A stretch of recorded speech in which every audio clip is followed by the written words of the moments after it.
Hey guys, it's the WalterFootball.com After Dark show for July 24, 2024. We're going to be talking about Game of Thrones and House of the Dragon today. We did a whole football episode on Saturday, which we usually do like Game of Thrones on Saturday and football on Tuesday. So we're kind of reversing it for these two episodes. We did our whole futures betting episode live from Las Vegas actually on Saturday, so you can check that out in the archives on this YouTube channel. But we're going to be talking about House of the Dragon and Game of Thrones, like how we would fix Game of Thrones, because the final two seasons were completely broken. We'll get into all that. Before we do, please hit like, subscribe, comment below, share this video, visit the link in the description for the merch store. As you can see, we have a ton of t-shirts in the merch store.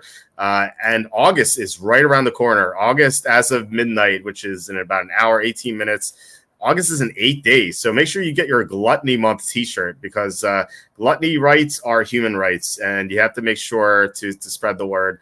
$18, by the way, for a what I think is a high quality t-shirt. It's pretty good in this economy. So even if you don't want to spread the word, I think spending $18 is a pretty good deal. So you can get that on the merch store and help support the show. Also, please consider super chats, super stickers. As I always say, YouTube ads pay absolutely nothing. Last time we had a show with no super chats, super stickers, we got 71 cents. So we could just like go out in the street and pick up change, and we do better. So you guys have been so helpful with your super chats. Slew, John Sanders, you guys have been so awesome. Kevin Kovac a few weeks ago had like $25 in super stickers. Germ DeGeneron, you guys have been so great. So any added like contributions would really help go a long way in supporting the show. Also, you can buy my new book on Amazon. It is called Jerks of the College Years. If you like Jerks of the Week, this is basically the same thing. It's from my 6 years of college. We have 6 jerks here, each for one of my years at Penn State. So as you can imagine, at Penn State, I ran into a lot of jerks here. So it's another way to help support the show. $13.99 on Amazon, Jerks of the College Years. So without further ado, we introduce our guest, Body Burner, Dave, whatever you want to be called on the show. How's it going? And I guess who are you for people listening to you for the first time? Yeah, hi. So my name's Dave, also Body Burner on the forum and in many of your football leagues. No reason to, unfortunately, that book you're want people to buy there, I'm not in it. So you can read Jerks of the Week on your website, not mentioned in that, but I won't be mentioned in this one. I will say that, like, when we were hanging out, I remember this is like 11 years ago, man. This started, or it's actually longer than that. It's like 12 years ago. We were hanging out, and you were trying to figure out ways to get mentioned on Jerks of the Week. And I remember like driving home, you're like, well, if I like toss you out of the car right now, can I make it to Jerks of the Week? I'm like, yes, but please don't toss me out of your car. And you'd be like, here, I have this gallon of milk. Can I pour on your head and get written in Jerks of the Week? I'm like, yeah, you can do that. So, but you did make it though eventually. So I think I made it in twice, and the first time was convincing you that calamari was fried chicken or something like that. That's right.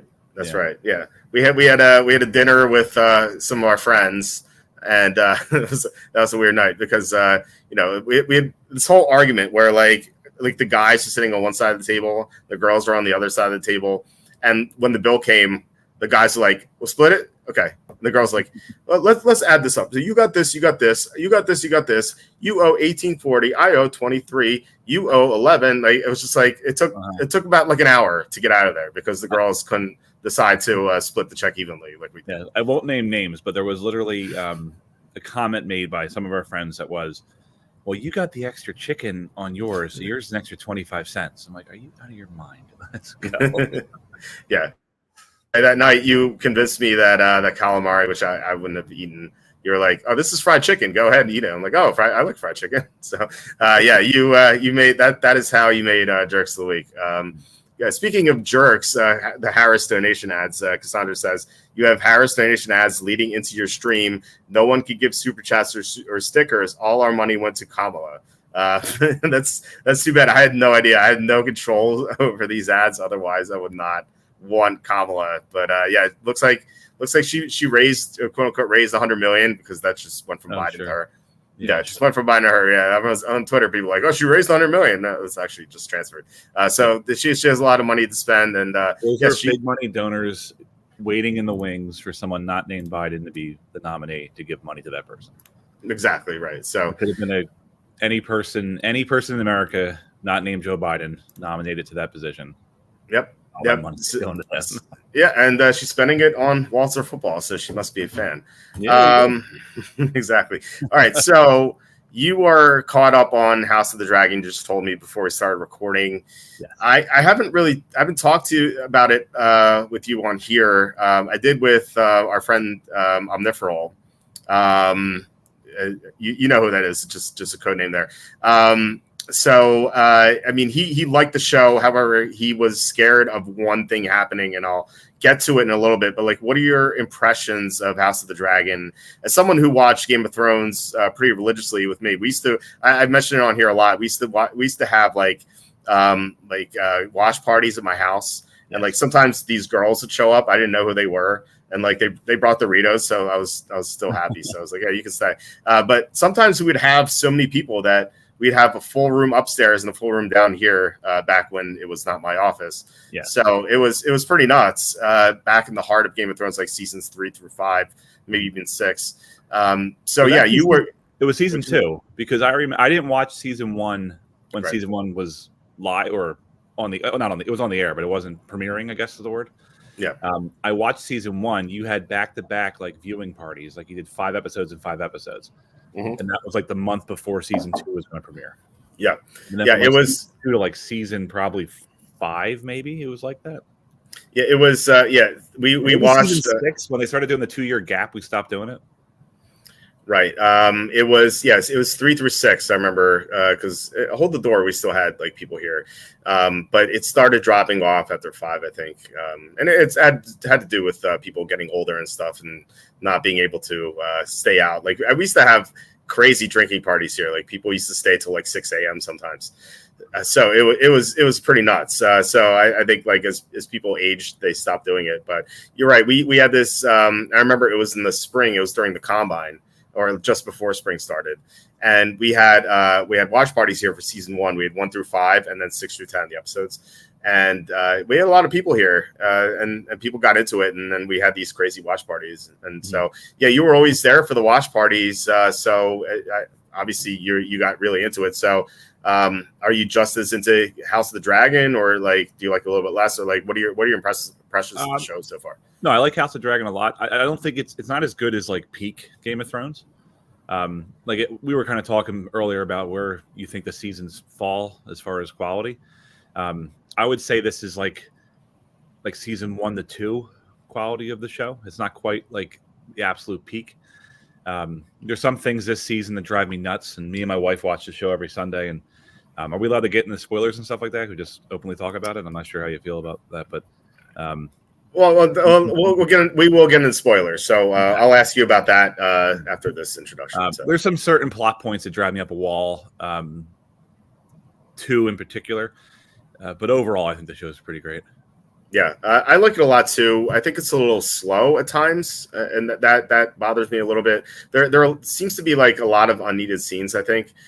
Yes. But overall, I think it's a really good show, and I think you're probably right. It reminds me of like season 1 of Game of Thrones, where like there's not too much action, and they didn't have any crazy battles or anything in season 1, if I recall. Like the first major battle was Battle of the Blackwater in season 2, episode 9.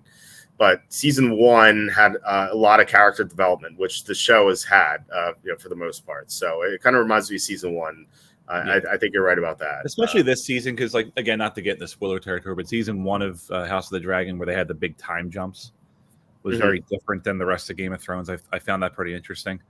This season, it feels like it's been taking the place over maybe a couple months, weeks, and it's not been an extended amount of time. Whereas you had like 10-year time jumps in the first season. So this feels like a lot more like Game of Thrones than the first season did. Other than a handful of plot points that we can get into if you want to, I think it's a pretty good show. Yeah, we should get into them. Mike says, Harris just said Trump is a threat to democracy. Yeah, the candidate who was not chosen at all from the people by the people. I heard some of her comments. I'm not trying to make a political show. I heard some of her comments today, or maybe it was yesterday. I heard them today, so I'm not sure if it was yesterday or today she said them. But I'm like, didn't they just kind of have a whole week about like trying to tone down the rhetoric? And then she's coming out and saying stuff like this already. Yeah, it's kind of ridiculous. We can make a political show. I think people get into that. But all right, so from here on, spoilers for House of the Dragon. So if you haven't watched it yet, or if you plan to, I guess just come back in a little bit. And Tom, by the way, if you're listening, you might not want to watch this because he's watching it for the first time. I'm rewatching it, so I'm like asking him questions along the way, like, who do you think Jon Snow's mom is? I'm asking him like every episode, and like, who do you think was Theon's torturer? So Tom, yeah, might want to tune out now. So. All right, let's get into spoilers now for House of the Dragon. You said you don't like two of the plot points in HOD. So like, what are they? So the first one is enough already, and there's a lot of memes online about this. So this isn't like a crazy hot take, but enough of the Harrenhal like haunted house tour. This doesn't have the entire season has been Daemon running around chasing ghosts through Harrenhal. There's some interesting stuff like political development with the river lords and that sort of stuff with that. But I feel like they don't know what to do with them. I won't go into spoilers ahead of the show, but I have looked ahead, with the books and all that sort of stuff. So I know where they're going with it. But I feel like they put him there and they don't know what to do with him until it's probably going to happen next episode. Or I think it's going to happen next episode. Definitely this season. He's just stuck there until that certain thing happens. Okay. I understand like trying to develop, like, they need to find an army and the Riverlands has the biggest land force and they're trying to do all that. But there's like two scenes where I feel like they developed that, where the one Bracken takes him out to the field and he's talking to, I can't remember the name of the house that they're always feuding with. Yeah. But, so they have that one conversation where it's like, go around and basically punish the other house for not bending the knee. Mm-hmm. And then the next, I think it's the same episode, they have the rest of the River Lords or a good number of the River Lord houses show up to Harrenhal saying like, we're not going to back you now because you're a tyrant. Right. Those I guess, it's interesting stuff with like, is this witch lady real or is it just in Daemon's head? There's been some talk of that, but it's been the entire season. I'm just, every time they cut back to Harrenhal, I'm like, oh, I was wondering that too, but the guy who was there before, the strong, I can't remember his first name. He mentioned Alice Rivers specifically. Alice Rivers. Yeah. No, I know there was a little bit, but then there are scenes where he like walks by and notices her and makes a comment of her. So that's kind of been, in my opinion, put aside. I guess that's my one complaint is I think the Harrenhal storyline has been dragged out too long. I do just think they put him there and don't know what to do with him until the entire story develops more. And then the other complaint I have, and this goes back to season 1, is there's a scene where it's right after King Viserys dies, and they're basically talking about the civil war that's coming. And Daemon like lists off all the dragons they have, the black side has versus the green side, except the greens have the largest, most powerful dragon. Right.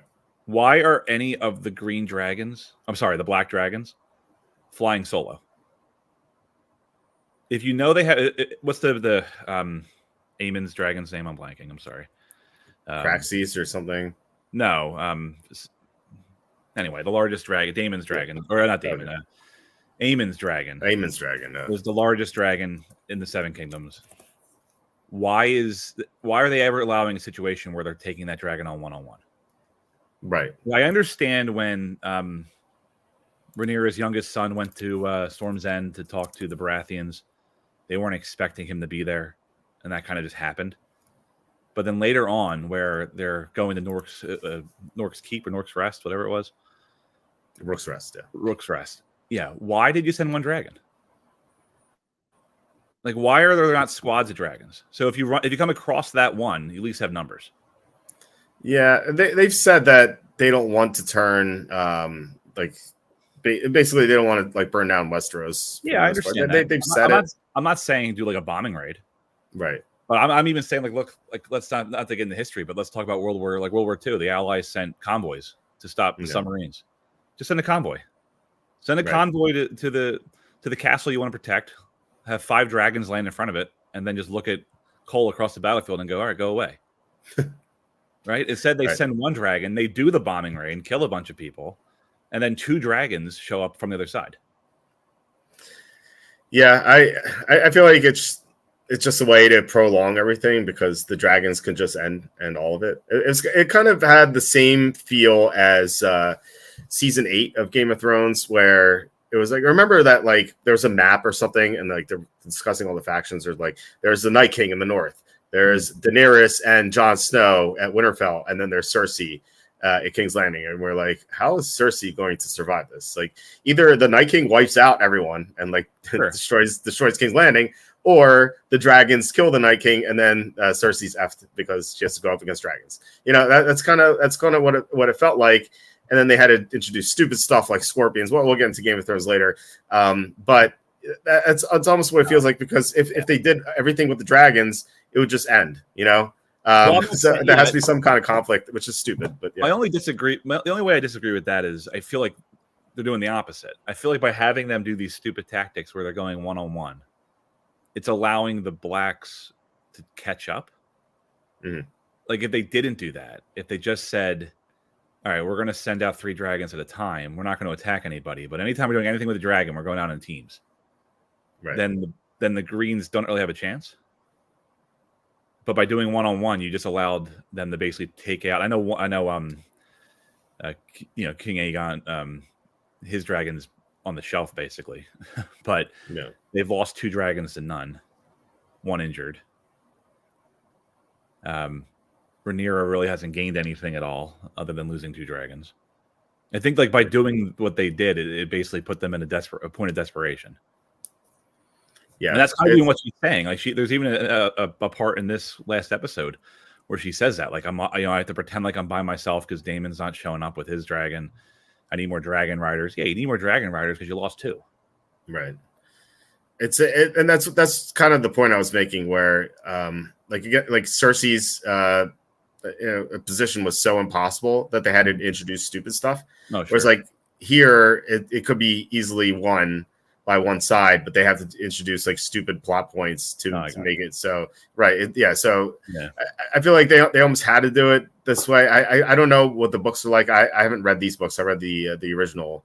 I don't know how closely they're following it, but it is a way to, like you said, even the score almost when one side should be winning. So I get that. As far as Harrenhal is concerned, at first I didn't mind it. I thought it was interesting. I discussed it with Omnifrol it was 2 episodes ago, and we're talking about like how Game of Thrones was like a great mix of kind of like fantasy and politics, whereas like this show is all politics except for the dragons. And Omnifrol said this, and I completely agree. Like, I'm kind of just tired of dragons. Like, they're in like every book, like every genre. Like, you can find them anywhere. It's kind of like zombies and vampires and werewolves. You have like those 3 and the dragons.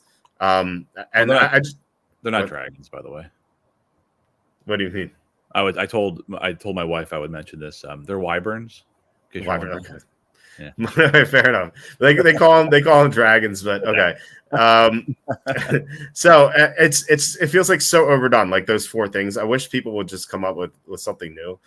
But I just like so tired of dragons. But at least Game of Thrones had the White Walkers and the Children of the Forest and like other stuff that had like, it was like cool fantasy sci-fi stuff. Whereas this is just dragons. And so when they got to Harrenhal and they got these weird dreams, and you had Alice Rivers say that she was a barn owl in the form of human. I thought that stuff was interesting. And I heard somewhere that she's a young Melisandre. I'm not sure if that's true or not. But anyway, I thought that was cool. But then they keep going back to it over and over again, and they don't seem to be going anywhere with it. It's just like he's losing his mind. It's like, okay, we get it. He's losing his mind. And I suppose, like you said, there will be something that comes of it. As a viewer who's never read those books, I don't know that, but it just feels very repetitive. And I'm someone who hates dream sequences in shows and movies. I think it's very cheap, and it feels that way. But Harrenhal is cursed, so I get why he's going through this. It just feels repetitive. I mean, they hinted at it pretty heavy last episode. What's going to happen? I mean, the outcome of it we don't know. I mean, I can speculate based off last episode. Aemond, orders Cole to go attack Harrenhal with the Lannisters coming from the west, and he's going to come from the east. And then Aemon's going to show up with his dragon at the end to support him. So what they're building to is a big climactic battle at Harrenhal. Yeah. But they basically put Daemon there like episode 2 and then didn't know what to do with him for the entire rest of the season. You're right. A lot of that stuff's very interesting. I just wish maybe he shows up episode 5. And then for 3 episodes, we get to experience this stuff. And then, episode 9, this big confrontation happens. Right. Yeah. Yeah, something like that. Love to Eat says HP Lovecraft Cthulhu Mythos.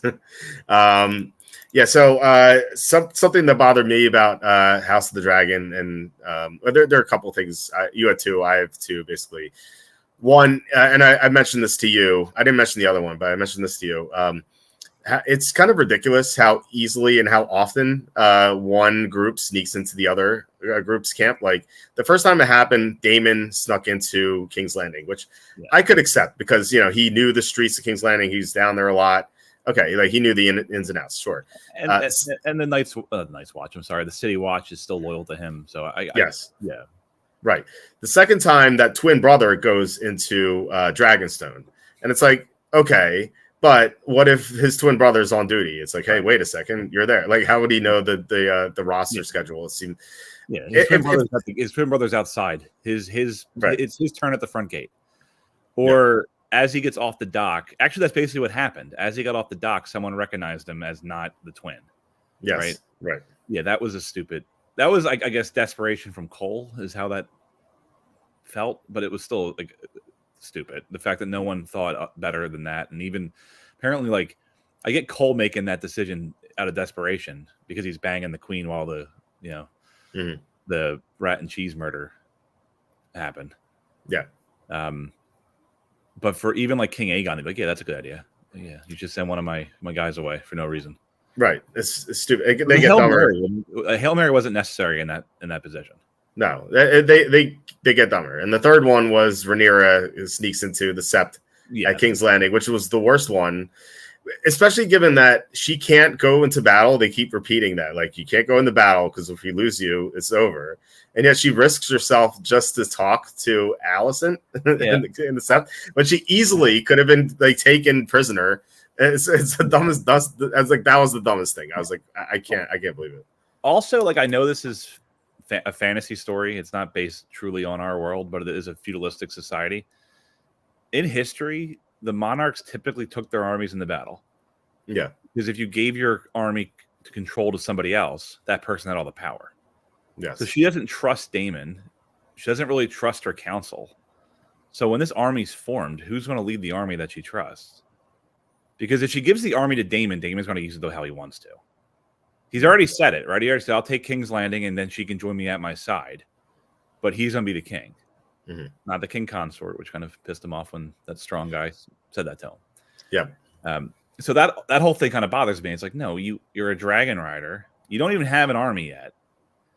But you're a dragon rider, and you're just allowing, and you wonder why nothing's happening on your behalf because you're allowing everyone else to do it for you, and no one really, especially Daemon, your number 2, isn't doing anything except for his own benefit. Yeah. Yeah, it seems like they don't know where they're going with that. Like they're spinning their wheels almost. It doesn't make sense how she won't go to battle, but she will sneak into King's Landing. It was dumb. With a couple questions here. When will you do live drafts? All throughout August. Every day when we're on here in August, we will do live drafts. So be prepared for lots of them. The other one, book all of Kenny's picks, I promise. That's always fun. So the other thing, and Omnifro brought this up, and he's like, I really hope this doesn't happen. It did happen last episode where Rhaenyra and the I don't know what that lady's name is, they hooked up, but Rhaenyra is not a lesbian. We know that already. I hate when TV shows do this. Like they just do it for the woke points and like the whatever DEI score or whatever that BlackRock demands. Like it's so stupid. And I was really hoping it wouldn't happen, and it did. And it's like why to do this? Like why'd they go this route? They don't need to do it. I mean, you read the books, right? But these books, I think. Game of Thrones.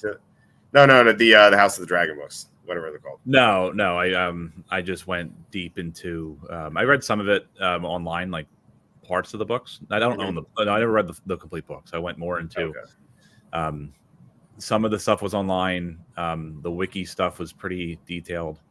And actually, I know like Wikipedia is like the worst source in the world. I never trust it, but so far they've been following what I've read pretty closely. Okay. Yeah, Massaria was her name. I had to look that up. I was wondering if that was in the books, because if it is, then fine. But if not, it's just HBO being HBO, like doing stupid stuff like they do all the time. So sure. I don't know. I didn't like that at all.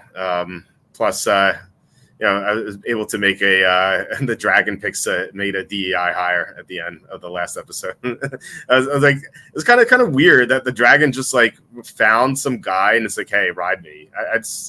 I guess that is his original rider's half brother, because that's Rhaenyra's first husband's dragon. I think he faked his death, and then the dragon's rider. Right. And that guy is the bastard son, right, of House Valerian. I don't know. I believe that's what's happening there. I think that the two characters where I'm blanking on their names, but like they basically work on the ships for House Valerian. Yes. Yeah. They're the bastard sons. Is it Lord Corlys? Is that his name? Corlys, yeah. Corlys. They're his bastard sons. Yeah. Which would make that like the person that got picked as the rider, the half brother of the past rider. Mm-hmm. So I think that's where they're going with that, where it's like a familial thing. Okay. All right. That makes sense. But it was mostly Rhaenyra and Massaria hooking up. I'm therefore even warned us. He's like, they better not do this. And he even spoiled it for me last night because I didn't watch it yet. Actually, just I think I was getting off the plane or something, and he texted that to me. And he's like, I can't believe it. I'm like, dude, spoilers. But not that I care too much about it, but still. Love to Eat says Poe influenced Lovecraft, influenced Tolkien, influenced Lewis, influenced Herbert, influenced Star Wars. It's true. People do take stuff from other people. You kind of like wonder who the original person was. Like, did Poe take something from someone, and like who invented or who came up with the original thing? I think that'd be interesting. And it's a shame that people aren't too original anymore. Like I said, you never see new stuff. I'd almost want to like ask ChatGPT, like, can you come up with something new that's like dragons, vampires, werewolves, and zombies, but hasn't been done before? Like, I kind of wonder what it would say. I always like had that in the back of my mind, but it would probably be something stupid because ChatGPT is kind of dumb. Yeah. All right. So, anything else in House of the Dragon before we move on to Game of Thrones? The only thing else I noticed in House of the Dragon is they're definitely trying to justify some stupid stuff that happened in Game of Thrones. Like, you notice, like the cat's paw dagger is there. The dagger that Arya gets at the end that Littlefinger had. I missed that. Where was it? It's Rhaenyra has it, I believe. Okay. And then it was the same dagger that her father had, Viserys. I completely missed that. And in season 1, I think it's the dagger that like cuts her wrist. Remember, they have the fight after the Aemon loses his eye. Yeah. And there's something else. No, I'm blanking on it though. But I remember watching. I'm like, oh, they're trying to justify stupid stuff from Game of Thrones. Okay. Well, speaking of Game of Thrones, we can get into that, and you would agree with me, and I think everyone else who said, season 7 and 8 were complete garbage. I hear like a lot of season 8 sucked, and I'm always like, well, season 7 was horrible as well. I think season 8 was the worst, but season 7 had so much wrong with it. There were some cool things, the final scene where, the dragon, and spoilers, by the way, the dragon is burning down the wall. At this point, it's like, what, 2017 this came out? Yeah, but, you have people watching for the first time. Yeah, but... all right. It's mostly for Tom. It's Tom should not be listening. No, it had some cool stuff in that season, but at the same time, a lot of dumb things like destroyed the characters. Like Tyrion became the dumb one in the Lannister family. Remember that one episode where Jaime he almost got burned by the dragon and he fell into a lake and he had all this like armor on. Mm-hmm. And I remember talking to you about after the show was over. We're like, there's no way Jaime survives that, right? and even if he does, he's surrounded by 100,000 Dothraki, and and the next episode he's just walking into King's Landing. It's like, wait, what happened there? Yeah, I would say that it was the biggest like foundational flaw with 7 and 8 was the writers got incredibly lazy. The two showrunners, they didn't want to do it anymore. They were moving on to do Star Wars, if I remember correctly. Yeah, and they never got to do it because that got canceled. No, well, that serves them right. But they didn't want to do the show anymore. And they were just like the fast travel, a lot of the writing conveniences, a lot of the, like, I remember there was like after like episodes, like recaps, and they'd be like doing like the commentary, the two guys, whatever, David Weiss, or what are their names? It doesn't matter. Bainoff and Weiss. Yeah. I remember him saying stuff like, I know it's not the scene you're talking about, but the scene where Daenerys, it's right after the Battle of the Long Night, and they're going south, like by boat back to Dragonstone, and the Greyjoy Navy comes out of nowhere and like kills her other dragon. I know where you're going with this. He says something like as a commentary. He goes like, "Well, they're really excited about the big victory, and they just forgot about the Greyjoy Navy." They kind of forgot about it. Yeah, I remember his word. Yeah, and it's the same thing with that scene there. Like they were looking there. Is it a cool visual? Like Jaime charging a dragon? Sure. And then he gets blasted by dragonfire. Bran comes out of nowhere and like saves him, but pulls him like in heavy armor, pulls him out of a lake. Yep. Like Jaime's dead. Yeah, that made no sense. And like I said, even if he makes it out, there are 100,000 Dothraki just waiting to capture him, and he's just willing. He can just walk into King's Landing without like any question at all. And then at the end, I love when like Jaime helps defeat the Night King. Like he goes north to defeat the Night King, and then he sleeps with Brienne, and then you think that his redemption story, is complete. And even if it's not, like even if you want to go back on it, he's there as an ally. And I remember him saying to Brienne, "I have to go to Cersei," and I remember thinking like, "Oh, he's gonna kill Cersei." But like he's going down back to King's Landing, and then they capture him. And I remember thinking like, but he's an ally. Why are they capturing him? That didn't make any sense either. There's so many things in the final two seasons that were so illogical. I don't know. It's just like you can go through all of them. But yeah, I mean, I've always said this. I don't know if you agree or not, but like I've always felt that like season 6, episode 10, the episode where you have the burning of the Sept, you have Tommen committing suicide, you have Arya killing Walder Frey, you have Jon Snow's lineage explained, you have Jon Snow being crowned King of the North. I think that was the final real episode of Game of Thrones. Like I'm like having Tom rewatch it, and I said, do not watch past 610. Like just stop it. And he agreed. He's like, okay, I won't watch past it. I'll show him like the scene of the dragon burning down the wall. That's it. But like that's the only, I feel like the only positive in the final two seasons. Yeah. So I don't know. Like, would you agree that 610 is the last episode? I don't know if it's the last episode. It's definitely the last good episode. Okay. Well, I feel if you want to use like a different like media, right? So like George R.R. Martin's been writing this last book for what? It was 2011. The last book came out. Is that right on that? I moved into this house in 2010, and that I read it that summer, the 5th book.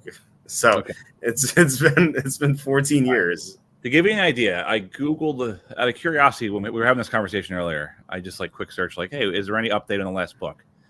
And it says something like George R.R. Martin thinks the book will be out this winter. And I realized the article was written in 2017. Wow. I'm like, oh my God. But the reason why I bring it up is I basically think like the show had, when that happened, right? The Sept blows up and Arya's back in Westeros and all these things are like, we know who Jon Snow really is. And the show had so many storylines to finish. But the guys that were writing it didn't want to do it anymore. So instead of doing what George R.R. Martin's doing, where he basically doesn't know where to go with it because there's so much going on, they said, screw it, we're going to do it in 13 episodes. And we're going to basically, I don't know why HBO just didn't find new showrunners, but that's here and there. And they just basically like fast traveled it and bullet pointed it and didn't seem to care about the quality.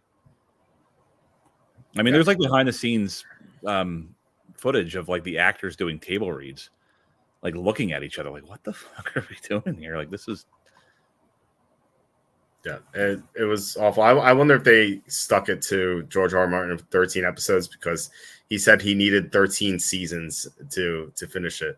And he probably, well, maybe that's really petty if they did it, but he's right though. I mean, when you said to me when we talked about this episode, like, how would you fix it? And I kind of was like proposing like rules, like, oh, are we going to stick to season 7 and 8, just 2 more seasons, but we can extend it to 10 episodes. Yeah. And even that feels super rushed because, you know, Arya basically gets like in what we have, right? Arya gets the Winterfell and just basically stops. Like, they just basically outsmart Littlefinger, another wasted character. They didn't know what to do with Varys, so they wasted his character. They had him basically like do the worst coup attempt. Like, his coup on Dragonstone is like get some like servant girl to try to poison Daenerys. Yes. Like, stupid. They didn't know what to do with Tyrion. Tyrion became like one of the dumbest characters. Well, who did they know what to do with? Like, felt like Cersei became this evil genius when she was supposed to be stupid. I think that who else? Jamie. Well, Jamie, they ruined his redemption arc, right? I mean, like, can you name a single character who had a positive run in season 7 and 8? I can't think of one. They ruined every single character. They just didn't know what to do with any of the characters. The writing was awful. They didn't have George R. R. Martin to lean on anymore. And I just can't think of like any positive aspects. Like Gendry, they brought him back and he became a marathon runner. Like, you know, I guess Jorah sacrificed himself for Daenerys in the Long Night. I guess just him. I don't know. He got didn't he get a sword back or something? And then he let Jon Snow keep the sword or something. Like, I don't think he ever actually took it from Jon Snow. Jon Snow offered it to him. And yeah. And then he never took it back. So maybe Jorah is like the one redeeming character in the final 2 seasons because like nothing really made sense in the final 2 seasons. It was just awful. Yeah. But I mean, yeah, we can go through how we would change it. And I asked ChatGPT to do this too, so I was going to read off what ChatGPT said. By the way, it was 2011. The 5th book came out. I moved in here 2010. I think that was a shortened summer because I moved in late in the summer. It was 2011. I remember just rewatching, just watching it for the first time and then just reading the 5th book. So I don't know if it came out 2010, but I read in 2011. I before we do that, I wanted to touch on that. Like, do you ever anticipate the 6th book coming out? And if so, like when? I don't know. I mean, I think right now too because he's back involved with House of the Dragon. All right, so he's an executive producer on this show. I think they're producing another show, like a Dunk and Egg series. Like, yeah, they're supposed to do a Jon Snow show too that got canceled. So when he wasn't even involved, like the last couple seasons of Game of Thrones, he wasn't even an executive producer anymore. So he probably had a lot more spare time and couldn't get it done. And now he's basically dedicating a lot of time to these projects. So how old is he? He's got to be up there, right? I think he's in his 60s, but I'm just guessing. Let's see. George R. Martin. Oh, geez, I'm off. He's 75. So, man, I don't know how much time he has left. He's not a very fit guy either, to put it nicely. So I imagine I'm willing to bet that the 6th book comes out after he passes away. I think that he has a lot written down, and I think someone, I don't know if he has kids or whatever, whoever is going to take over for him, they're going to find his work and print the 6th and maybe even 7th books. I think they're going to do that. I have a feeling because like he's not lazy. He's written other books. He's done shows. Like it's not like he's on a beach somewhere every day. Like he's working. I think he just hasn't finished the 6th book and 7th book because he just doesn't know how to get to the ending. Like I think he knows what the ending is. I just don't think he knows how to get there with so many characters. He just like there's so many threads that he just doesn't know how to close because in the books there's just like a bazillion characters, and I don't think he knows how to end their story arcs. I just think he's like trapped himself. So I think that the 6th and 7th books will be released after he passes, and I think they're going to suck because they're not going to be complete. The character arcs aren't going to be complete, which is unfortunate. So anyway, I wanted to pull up this ChatGPT thing here. I was like, this is so stupid. I was like, are you able to analyze the first 5 books of George R. R. Martin's whatever? And it's like, sure, let's analyze. So it's just, I was like, this is a yes or no question. Like it's like started doing this. I had to hit stop. So anyway, I asked it to reimagine the final 2 seasons of Game of Thrones and go through story arcs and character arcs of each major character. And it didn't do Littlefinger or Varys, so I asked that afterward. So I don't know how you wanted to do this. I was going to go through each character and maybe we could talk about like where we would go with each character before like an overall plot point. So with Daenerys, possible conclusions say Daenerys' invasion of Westeros would involve strategic alliances and betrayals. Her initial victories will be tempered by significant losses, leading to a more nuanced portrayal of her struggle to the throne. Instead of abrupt turn to tyranny, Daenerys' darker impulses might be ignited by a traumatic event like the assassination of Missandei or Grey Worm, which one of those did happen. Ultimately, she might face a tragic downfall, but one that feels earned through her choices and circumstances. I'm so sick of like people, or I was sick. People don't talk about it anymore. But when it was live, people were like, "Oh, you couldn't see this coming." Like the Mad Queen, it was written all over. And I'm like, dude, I've watched every episode of Game of Thrones at least twice. There's no hints of this at all. There's even a scene where like Tyrion, I think he's talking to Jon Snow. Perhaps he says something like, "When she crucified all the slave owners of Marine, we said she did it because they were bad men. When she did when she executed the Tarleys because they didn't kneel, like justified all her bad behavior." It's like, no, like it's a cruel world and people do messed up stuff, and none of that was looked at as craziness at the time. And even trying to look back on it, with hindsight, just seems lazy. Even in like what they're saying here, though, which I find funny, is they tried to do that, but they tried to do it in. If George R. R. Martin says he needs 13 seasons, and that'd have been another 7 seasons at 10 episodes a season, so 70 episodes. They tried to do it in 13 episodes, and that's why it feels very just rushed. That's the problem. Like the ideas aren't bad. It's just they could have developed all of that over 3 seasons. Yeah. Right. Instead, it's like very abrupt. It's like there's 2 episodes where she's basically mopey because they find out that Jon Snow's her nephew, and Jon Snow's no longer interested in having a romantic relationship with her. Yeah. And like, there's literally a scene where like she tries to like they're like having an intimate moment, and like Jon Snow pulls away, and she's like, "All right, fine, screw this place." Yeah, I mean, when George R. Martin said 13 seasons, if you think about it, after season 6, which I consider the final real season, that's in the show that is more than 3/4 of the way through, because season 7 and 8 were so shortened. So yeah, we didn't have nearly as much time. Like, I don't mind the Mad Queen arc. It's just like she just snapped for no reason. Like, there's no warning. There were no hints of this outside of maybe Missandei getting assassinated. But even that, like, why would she lose her mind and burn down innocent people? Right. And her whole story arc too has always been she's been the protector of the little people. Like, if she went crazy and like tortured Cersei, or like Jaime betrayed her, by going back to King's Landing for Cersei, if she did something like executed him, but she didn't kill the slaves, she freed them, right? So like the whole thing is like her caring more about the little people than the nobility and the people in power, right? So if her even if what we had was her going crazy and like burning down the entire Red Keep and killing everyone inside, but she like laid waste to the entire city, like just killed innocent people, that really came out of nowhere. It'd be one thing if she was like merciless on the battlefield and like executing every lord that like didn't bend the knee, or even if she like killed Jon Snow or something crazy like that because he refused. Like, he eventually did, but like that was a point of tension for like 2 episodes where he wouldn't bend the knee. He bends the knee after she flies over the wall with her dragon with the stupidest story arc to like smuggle a white back to King's Landing. Like, that was the it was so stupid, because I remember thinking, like, why would Cersei care? And remember, Cersei like feigned caring, and then she's like, "No, I'm not sending my army." And it's like, that's the only purpose of that was to get Jaime unattached from her, because at that point Jaime was like, "No, we have to go." But Jaime going north didn't matter anyway, because he was only one guy. Like if Jamie went from major keep to major keep, and he's like, hey, we need to do something here because.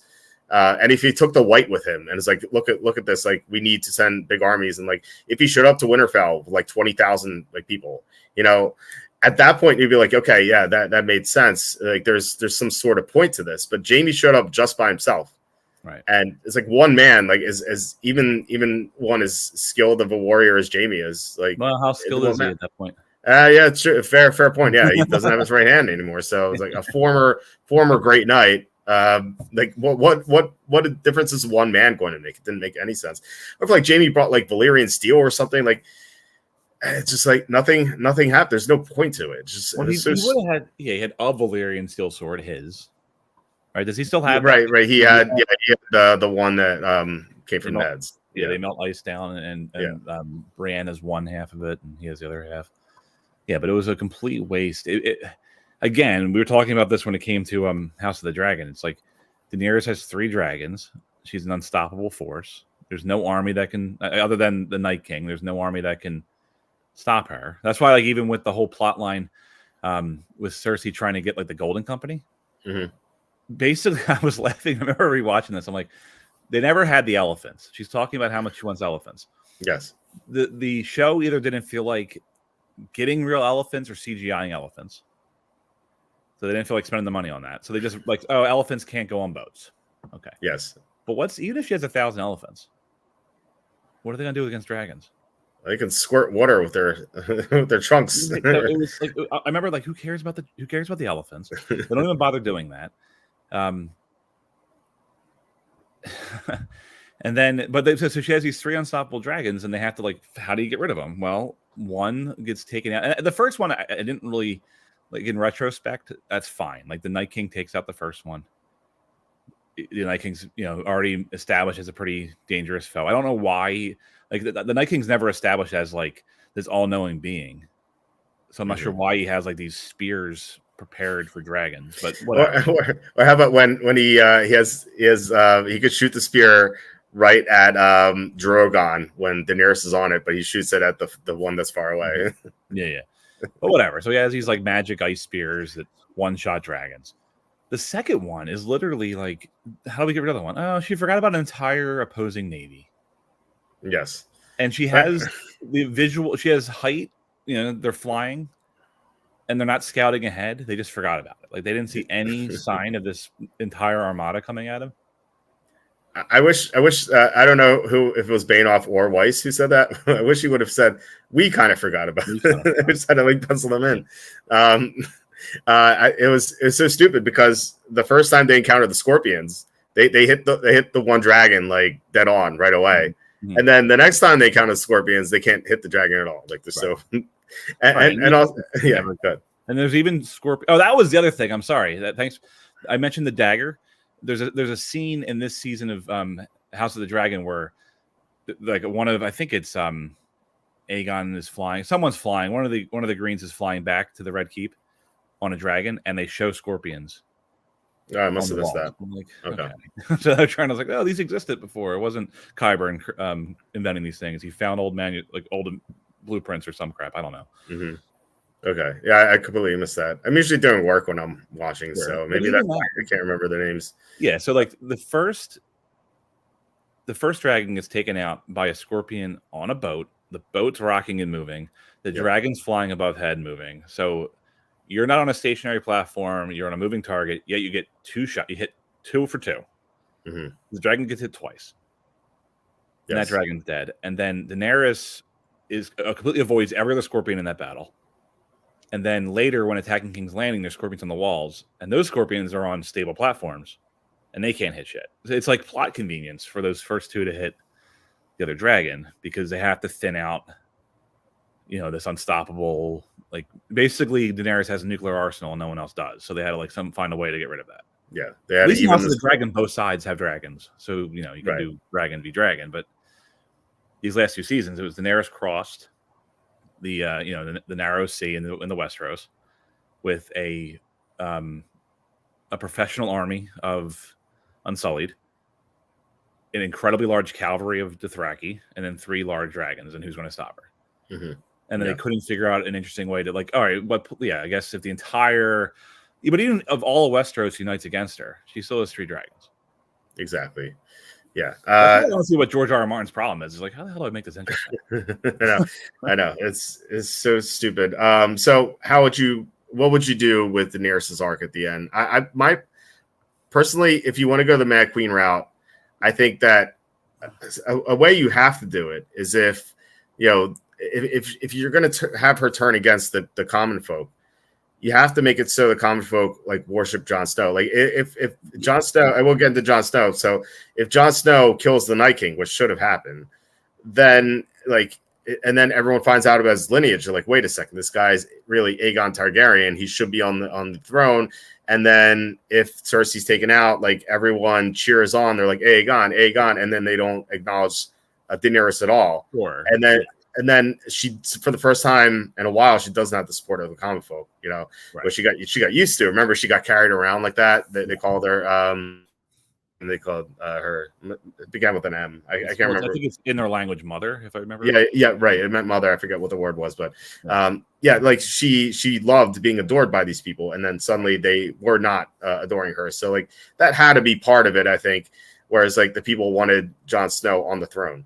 So do you have any other ideas on like how to fix Daenerys' story arc? No, actually, I don't. That's actually a fair point. If they would have went.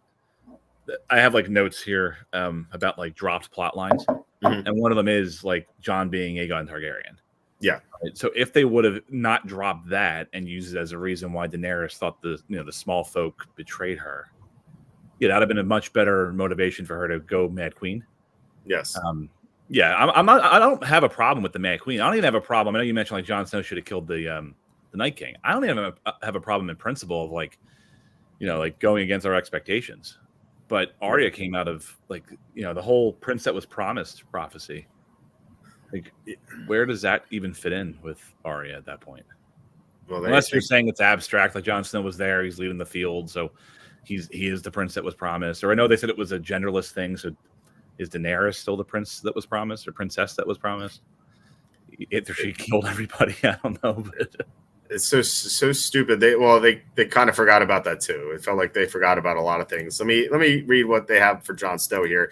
They said Jon would struggle with his identity as Aegon Targaryen, feeling the pull between his loyalty to the North and his bloodline.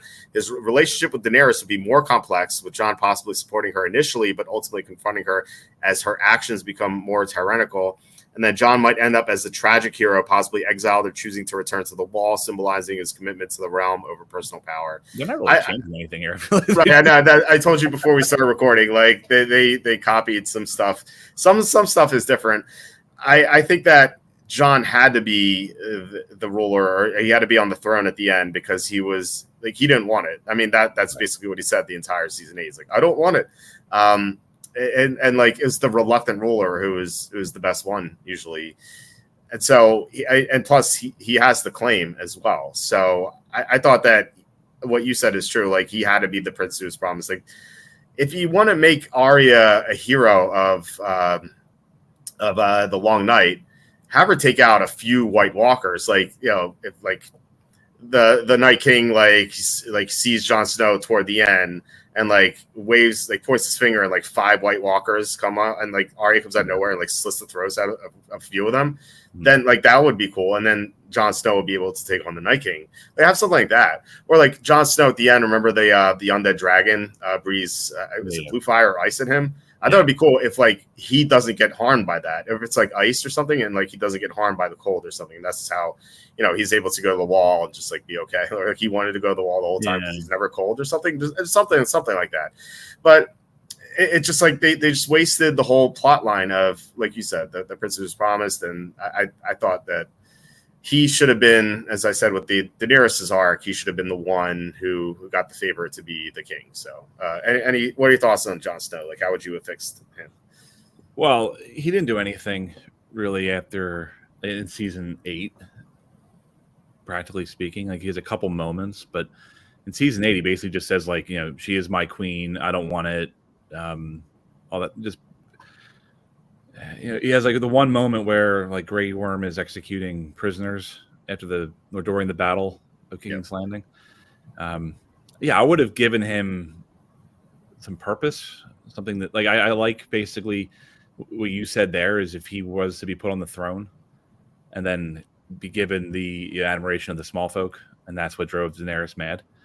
The whole exiling thing, I actually thought, like, I don't mind his ending of him going like over the wall, but his like punishment of being banished back to the Night's Watch never made sense to me, because it was done for political reasons to like satisfy Grey Worm, who has no political power.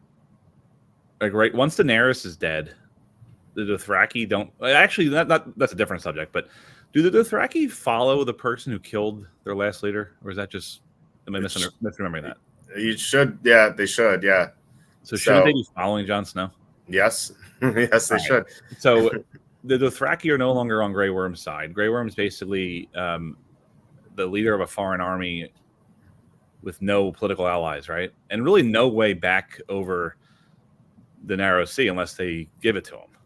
Well, they said that Grey Worm said he wanted to go back to where Missandei was born. Right, but no, but I'm saying, like, in that moment, right, where all of the great leaders of Westeros go to King's Landing to negotiate like the rebuild, and also for like the release of Tyrion and Jon Snow. The fact that they're even negotiating with Grey Worm made no sense to me. It should be, you're a foreign army with no supply lines, no allies, and unless we give you ships, you're not leaving. Right. So here's what's happening. It's basically how like that negotiation should have happened. And for them to be like, oh, well, to make Grey Worm happy, we said we're going to send you back to the Night's Watch.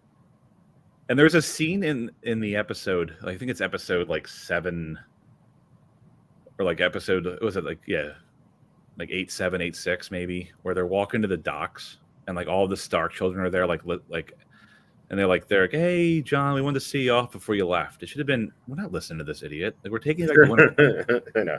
Because in that world, right, in what we got, Sansa at that point's already negotiated to be Queen of the North. Bran's the king of the six kingdoms at that point. Jon Snow is outed as a Targaryen, so he has no claim to Winterfell. So he's not a political threat to Sansa. Right. So Sansa could literally say, let's go back to Winterfell. And then if he chooses, like, I don't want to be here, I want to go back where the only time I actually felt at home, which is in the true north, and went there, fine. But for him to be like, I'm back at the Night's Watch, and here I'm riding off with my friends. Like, that's basically what happens at the end. He does go to the, beyond the wall. Mm-hmm. But to get to that point, it was so stupid. I would have, if I could change his storyline at all, it would be to make him being Aegon Targaryen matter. Oh, yeah. I'm not like some expert Hollywood writer, but even if it is just at the end, he's a threat to Daenerys to take the throne. The whole time he's saying, I don't want it. But if it would have been like, maybe Varys doesn't die. Maybe Varys is like plotting in a more significant way to put him on the throne. Mm-hmm. Maybe they don't burn all King's Landing to the ground at the end. I don't know. And maybe Varys ties into what I was talking about before, where the small folk cheer on Jon Snow. Maybe Varys spreads the word to them somehow, right? And they rally for Jon Snow, and that's what sets Daenerys off. So these two characters are intertwined, obviously. Then you have Tyrion Lannister. So let's see what they have to say about him. Tyrion's role as Hand of the Queen would be marked by political maneuvering. There was none of that, and attempts to curb Daenerys' more extreme tendencies. He might face a moral dilemma, forced to choose between loyalty and Daenerys and the greater good of the realm. Tyrion could end up playing a pivotal role in Daenerys' downfall, possibly leading to his own redemption or tragic demise. I feel like Tyrion just really sucks, man. Let me tell you something about ChatGPT real quick. Let's find one of these charts. I want to find the Nancy Pelosi one. Whereas, here we go. Like March is Green Month here, Nancy Pelosi. So I couldn't say like make a shirt with Nancy Pelosi holding ice cream and having NVIDIA chips in the background.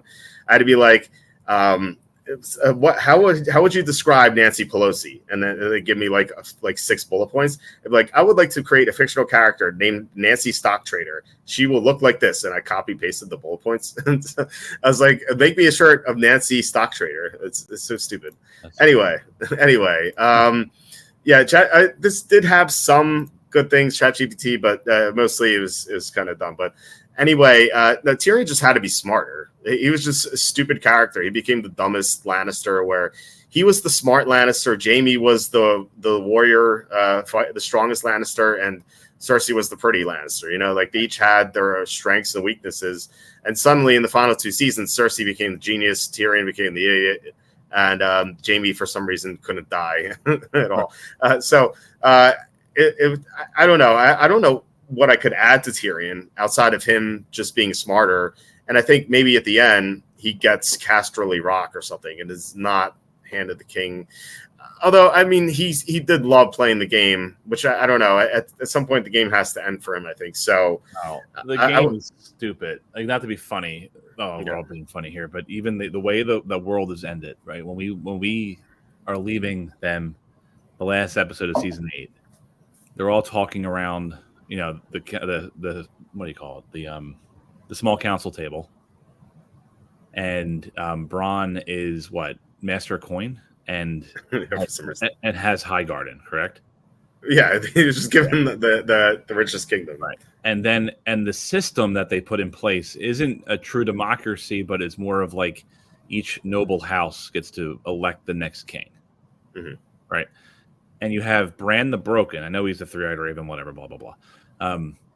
But you have this, you know, kid in a wheelchair who's the king, and you have a cutthroat who's in control of the richest kingdom, who could easily kill this kid and then go, "I'm not going to feed any of you unless you make me king."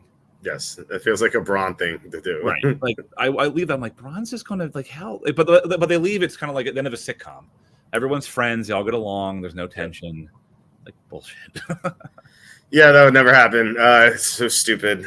What would you do with Tyrion? I don't know what to do with Tyrion.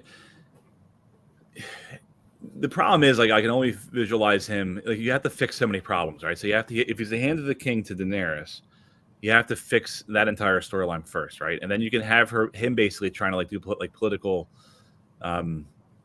maneuvering. I don't know. I think like his best is when he was trying to like outmaneuver people in the city before like the siege of King's Landing. There's that whole plot line where he's like he's pitting Littlefinger and Pycelle, and I can't remember who the third person he had in that. Varys.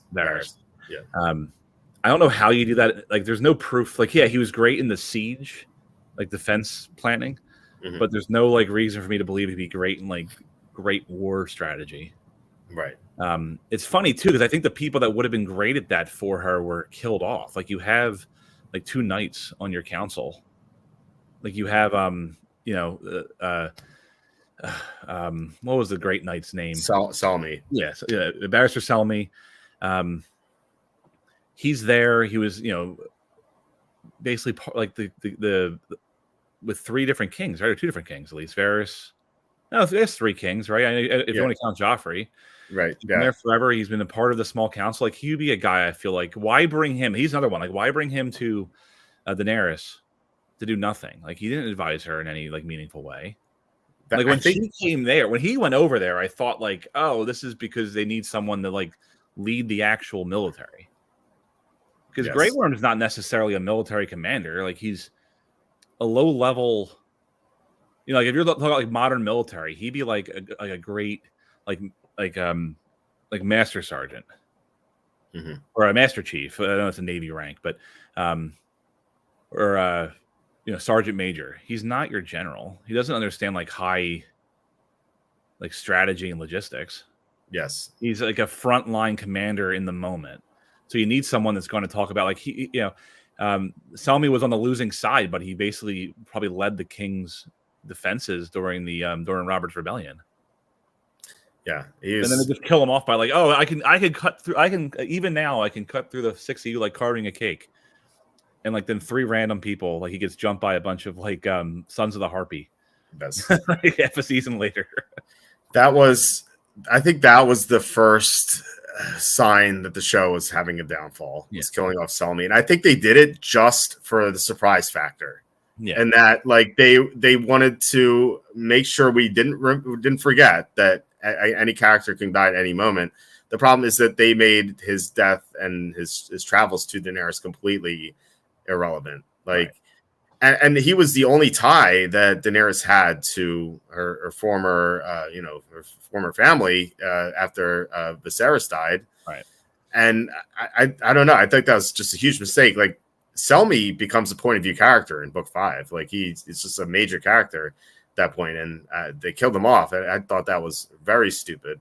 Yeah. So yeah, you're right. I mean, having Selmy there to kind of guide her through the war would have been much better than Grey Worm. And so if you have Selmy there, and you like, what if like Daenerys arrives at Dragonstone, and Selmy's at Dragonstone waiting for her, right? And then he picks up, I was loyal to your father, blah blah blah. He leads her armies from like a high level standpoint, and that leaves Tyrion free because he shouldn't be devising like storming of Lannisport and Castle Rock and all that crap. He should be trying to get like what if instead of that he's the one that convinces the Tyrells to come on board with Daenerys?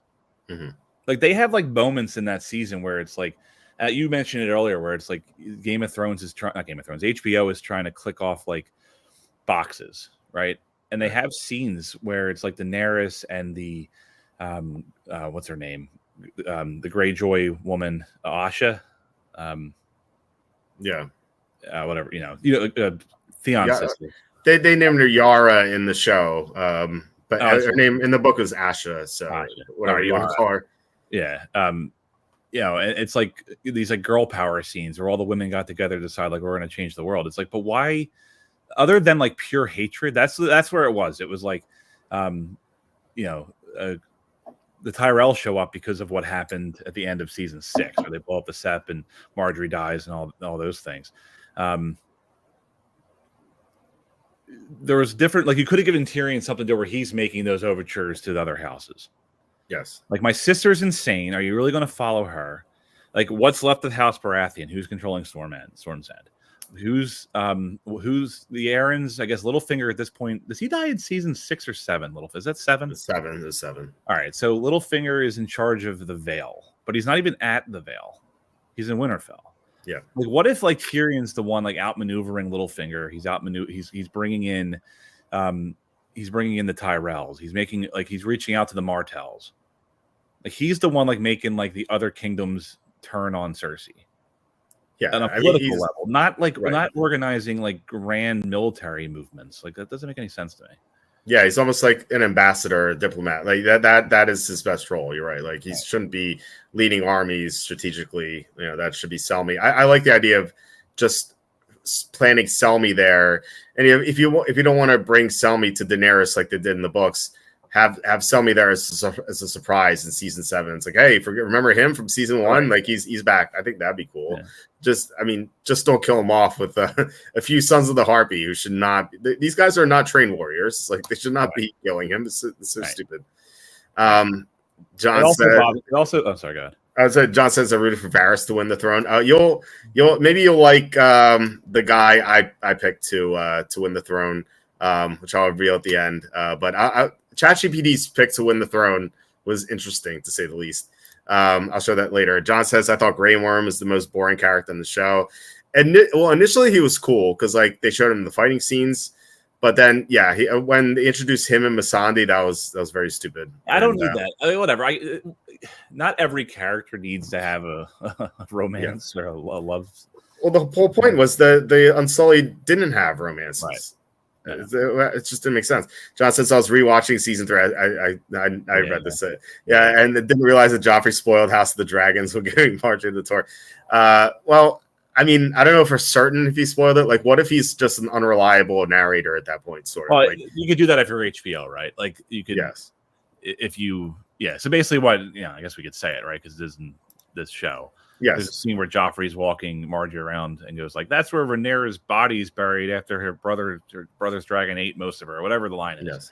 Yes. But there could just be a scene where it's like a dragon eats someone that looks like Rhaenyra, or I mean, Joffrey's just a dumb kid. Like, what if he's just uninformed? Right. It doesn't have to be true. Right. He pisses me off after his death somehow. Yeah, he's that good. He's that good of a bad character. Yeah. All right, so are you ready to go to Arya here? Let's See what they say about Arya. Arya's list would lead her to key confrontations, but she would also find a larger purpose beyond personal revenge. Her skills as a faceless assassin might play a crucial role in the final battles, possibly contributing to the downfall of major antagonists. Arya might choose to explore the world beyond Westeros, seeking new adventures and leaving her past behind. Or, you know what, she could just ask Bran, hey, what's west of Westeros? Because Bran could know it. Bran could just warg into a bird and just tell her. We can get into Bran. Bran's a waste. There's a lot of wasted characters. Yes. Arya had to kill Cersei. Do you agree? Or there are two people who had to kill Cersei. It was either Jaime or Arya. And I had when I used to do these Game of Thrones podcasts with Kenny back when the show was on. Mm-hmm. I had a crackpot theory at the end of each episode. And one of my crackpot theories was that Arya would kill Jaime unknowing. Like, I thought maybe a redemption arc for Jaime is he apologizes to Bran, he contributes in the Battle of the Night King, but Arya doesn't know this, and she wants to kill Jaime, so she kills Jaime, and then she takes Jaime's face and she goes to Cersei. That's how she can access Cersei, using Jaime's face, and it would be the prophecy of Jaime killing Cersei, and then at the end, Arya just reveals her face to be Arya. So I thought something that would be cool, but I don't know. What are your thoughts on Arya? Like, where would you go with that? So, I agree. Yeah, I think with Arya, I think was it the end of season 6? You said that was the her killing of Walter Frey, right? 6:10, yeah. So there's moments like that where she basically, I feel like what they did here is the culmination of her like training as a faceless man or whatever it was. And then they don't do anything with that for 2 seasons. So I feel like they wasted like that entire arc. Like, why did you develop her as like this secret assassin? Now, I understand that skill set's not useful in a full-on siege battle at Winterfell. But do something with it. Mm-hmm. Like, why is she marching down to Winterfell as Arya's, not Winterfell, from Winterfell to King's Landing. From Winterfell to King's Landing as Arya Stark. Yeah, it just doesn't make any sense. There's she's not. Yeah, and she's with the Hound of all people too. Or does the Hound meet her? I'm trying to remember. Does the Hound meet her at King's Landing, or do they go the whole way together? I don't remember that part. Just kind of block it out. But no, yeah. I mean, she does see the Hound one last time. Well, they're together at the Red Keep because, basically the moment is she's going up the steps to kill Cersei, and the Hound's like, no, my life has been about vengeance or revenge the whole time, and look where it's gotten me. Like, you're better than this. Like, leave. Mm-hmm. But I remember watching that, thinking he waited to have this conversation. Not even the 11th hour. The 11th hour with 59 minutes. Mm-hmm. You were with her for a long time. Why are you having this conversation now? A moments before. Talk to her about this hours ago. Right? Yeah, it was just saving. She's literally in the Red Keep as it's crumbling because Daenerys is torching it with dragons. And then they have the whole I think that was a lot of fan service too, the whole Acclaim Bowl, the Mountain versus the Hound thing. Mm-hmm. Do something with to go back, do something with Arya. If it's using Jaime's face, if it's using even some random servant's face like she did to kill Walter Frey, make her do something that kind of includes basically was it 3? I think it was 2 seasons she's over with the Faceless Men. Yeah, she leaves at the end of season 4. She gets her season 5. And I think she's for the most part almost 2 seasons she's there. Right, so she's called season and a half. She's over there learning that stuff, and that whole plot line I feel is just they basically waste it.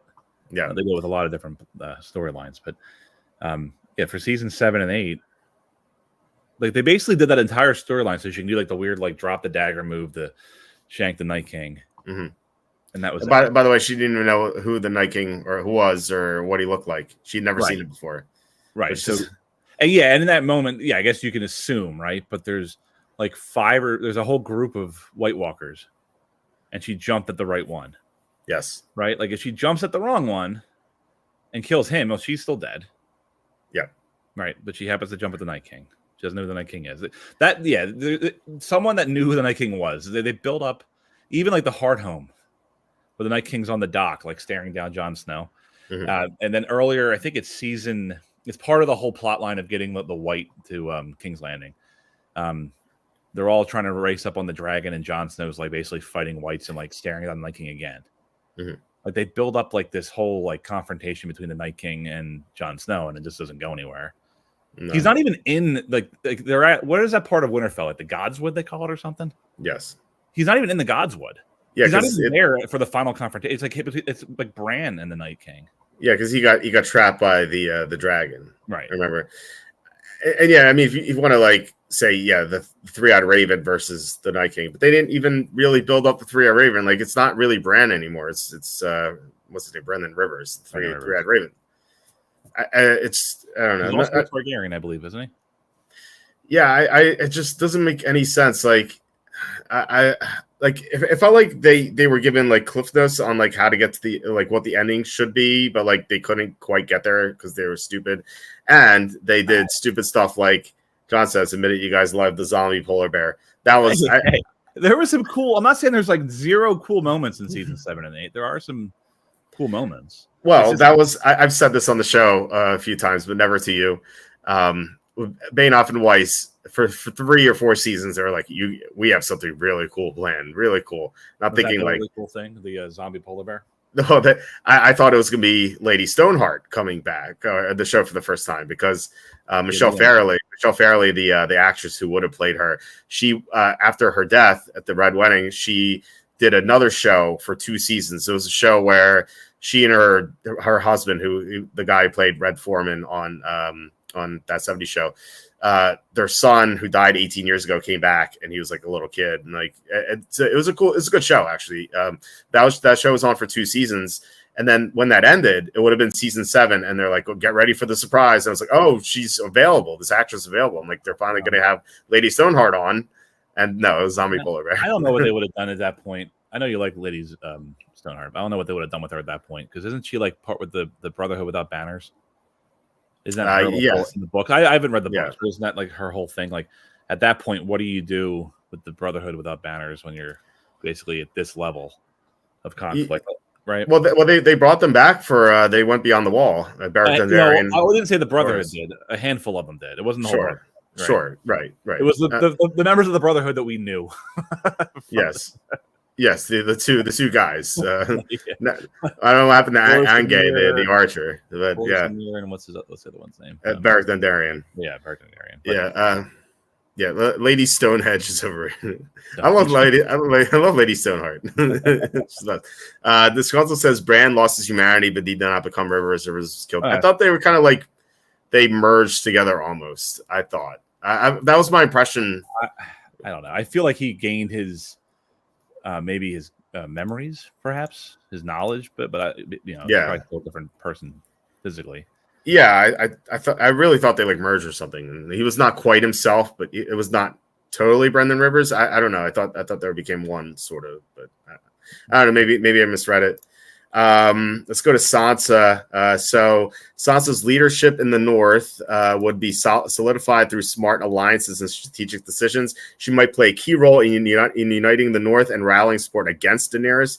Sansa could end up as the wardeness of the North, or even a key figure in a restructured Westeros, symbolizing resilience and wisdom. I just like Sansa becoming Littlefinger, because from learning from him made sense, but they didn't really do it that much in the show. I know they paired them together, but in the book, like the entire book 4, all the Sansa chapters are with Littlefinger, and she's like learning from him like every step of the way. Also, and so in the book, Littlefinger doesn't sell Sansa to the Boltons and have her be raped by Ramsay Bolton. Yes, it's a fake Arya, if I remember correctly. That happens in the book. Yes, it's Jane Poole or something like that. It's Jane Poole, yeah.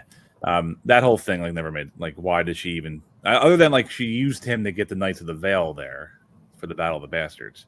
Yes, Sansa Littlefinger. I mean, but after that, like it literally should have been thank you for the Knights of the Vale, and now like the whole her and Arya trying to outsmart him was just unnecessary. Yeah, I would have changed that. I've stuff to say about Littlefinger. As we keep going here, we have Bran Stark. Bran's powers as the three-eyed raven will be crucial in understanding and combating the White Walkers. He might uncover lost knowledge or secrets that influence the final battles and political landscape. Whereas, like, what did he just do? Like turn into? I mean, he warged and like saw where they were, but he didn't really do anything much. So, and then, I'm sorry. Go ahead. Let's finish this last one. Bran's role could be more advisory, possibly remaining in the north or mystical realms beyond, ensuring the preservation of history and wisdom. Right. So I know he's not technically Brandon Rivers, but Rivers was, I believe, a Targaryen bastard, if I remember correctly, in the story in the books. Mm-hmm. The reason why I mentioned that is because there's a whole theory or thing in the books or online. I remember at the time that was like the three heads of the dragon. And who's going to ride the three dragons? So you have Daenerys and you have Jon Snow riding two of the three, and the third dragon never gets a rider until it's killed, and then it's the Night King rides it. Yes. So I thought Bran can warg, right? So what if the plot line was like he's the third rider, but through warging? Mm-hmm. He doesn't physically ride the dragon, but he just controls the dragon. Yes. Like the only thing he does with that ability is like he uses crows to like scout out the Night King's position before the battle. Yeah. Like he could do something. Like what if he controlled this? I know like the joke about the zombie polar bear. Yeah. What if he controlled the zombie polar bear? What if he controlled a regular polar bear? What if he did something other than sit in the woods waiting?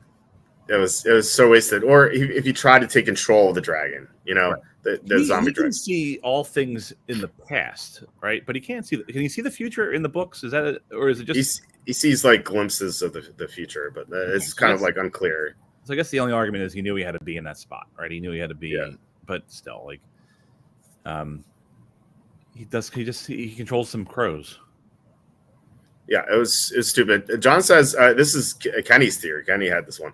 I thought Tyrion would be the third rider because Joanna Lannister was raped by the Mad King, and that's maybe why Joanna Lannister died in childbirth, and Tyrion was half Targaryen. And so it kind of made sense for him to be that's a theory. That's never confirmed, though, right? That's right. A theory. Right. Yeah, I heard that too, and that even that would have been okay. That would have been fine. Do something. You don't even have to even worry about that whole three rider thing if you don't want to. I don't think is that in the books in any serious way, or is this just like fan speculation? Three riders. Three heads of the dragon, the three riders. I think that's fan spec. I don't. Okay, so that's all fan stuff. So like, who cares? But it just kind of bothered me that Bran. Like, all right, so even that right there, like he could use his role could be more advisory. The only thing he kind of does is like rat out Littlefinger. Yes. And then he kind of has like his smug little like, we'll make Bran the Broken the king. Why do you think I came all this way? No, Bran. Someone pushed you down here for no reason. I know. It was man, that was, but he had the best story. Right, so he had to become king. He has such a great story that the writers didn't even bother having him in the show for an entire season. The story's so great. I know. All right, Jaime and Cersei Lannister. Jaime's redemption arc would be more developed, or maybe not ruined, potentially leading him to a final confrontation with Cersei. Cersei's downfall would be dramatic, influenced by her own machinations and the external threats converging on King's Landing. Their story might end in tragedy, reflecting the consequences of their choices and the inescapable nature of their bond. I kind of addressed Jaime before. I thought they had to have him kill Cersei in some way, whether it was him or Arya taking his face. Not to interrupt you, wasn't the Maggie the Frog prophecy that one of her brothers would kill her? Am I misremembering that? Yes, it was. Yeah, her three children would die before she did, and her brother would kill her. Which some people are like, "Oh, it's going to be Tyrion." It's going to be Jaime, and I thought it would be Arya as Jaime to fulfill that prophecy. Okay, so if you in the Maggie the Frog bit, that's actually from the books. That's not just fans making stuff up. So and again, this probably would have happened if George R. R. Martin was involved. But yeah, do something. That's why she hated Tyrion. So that'd be the averting expectations, right? Because her whole life, why she hated Tyrion. Tyrion killed her mother in her eyes. Yeah, and she suspected Tyrion to be the one to kill her. Yes. Make it Jaime. Or Arya as Jaime. Yeah. They had to do that. They had to make Cersei more of a threat because she wasn't like, oh, she had elephants. Like, what if there was some sort of, I don't know, creature overseas in Essos that, like, back in the day were a threat to dragons. Like not like almost like they're like small insects or something that could eat their wings or something like something like that. They just brought them over. I don't know. Not scorpions. Not scorpions. Yeah. Like I don't know. It was they had to do something to make her more of a threat. Instead, they did the stupid scorpion thing, like you were talking about, like on a rocking boat. Like they hit 2 for 2, and then they couldn't hit any more. It was so dumb. John asking, do you guys think that if they weren't in a hurry to finish the series, they could have made Daenerys' turn into madness more convincing? Oh yeah, absolutely. Like if they went with George R. R. Martin's 13 season strategy, like they could have definitely done that, but they had to rush everything, and so they just couldn't develop it. Even if they only did, like, let's put it this way: we got 8 seasons, but the first 6 seasons are 10 episodes, so that's 60 hours, approximately an hour an episode. I know some are a little longer, a little shorter. That's about 60 hours of television, right? Yes. The last 2 take 4 years to come out because there's two years in between each season, or a year off, and then the following year the season comes out, and there's 13 episodes total. Well, they just kept the same routine and just did a season every year. That would give you 10, and it'd be another 40 hours. Yeah. Instead, they definitely they didn't want to do it. They were doing the Star Wars stuff never happened, but I don't know what even was the reason. Do you remember what the reason was at the time to have the 2-year delays? I don't know.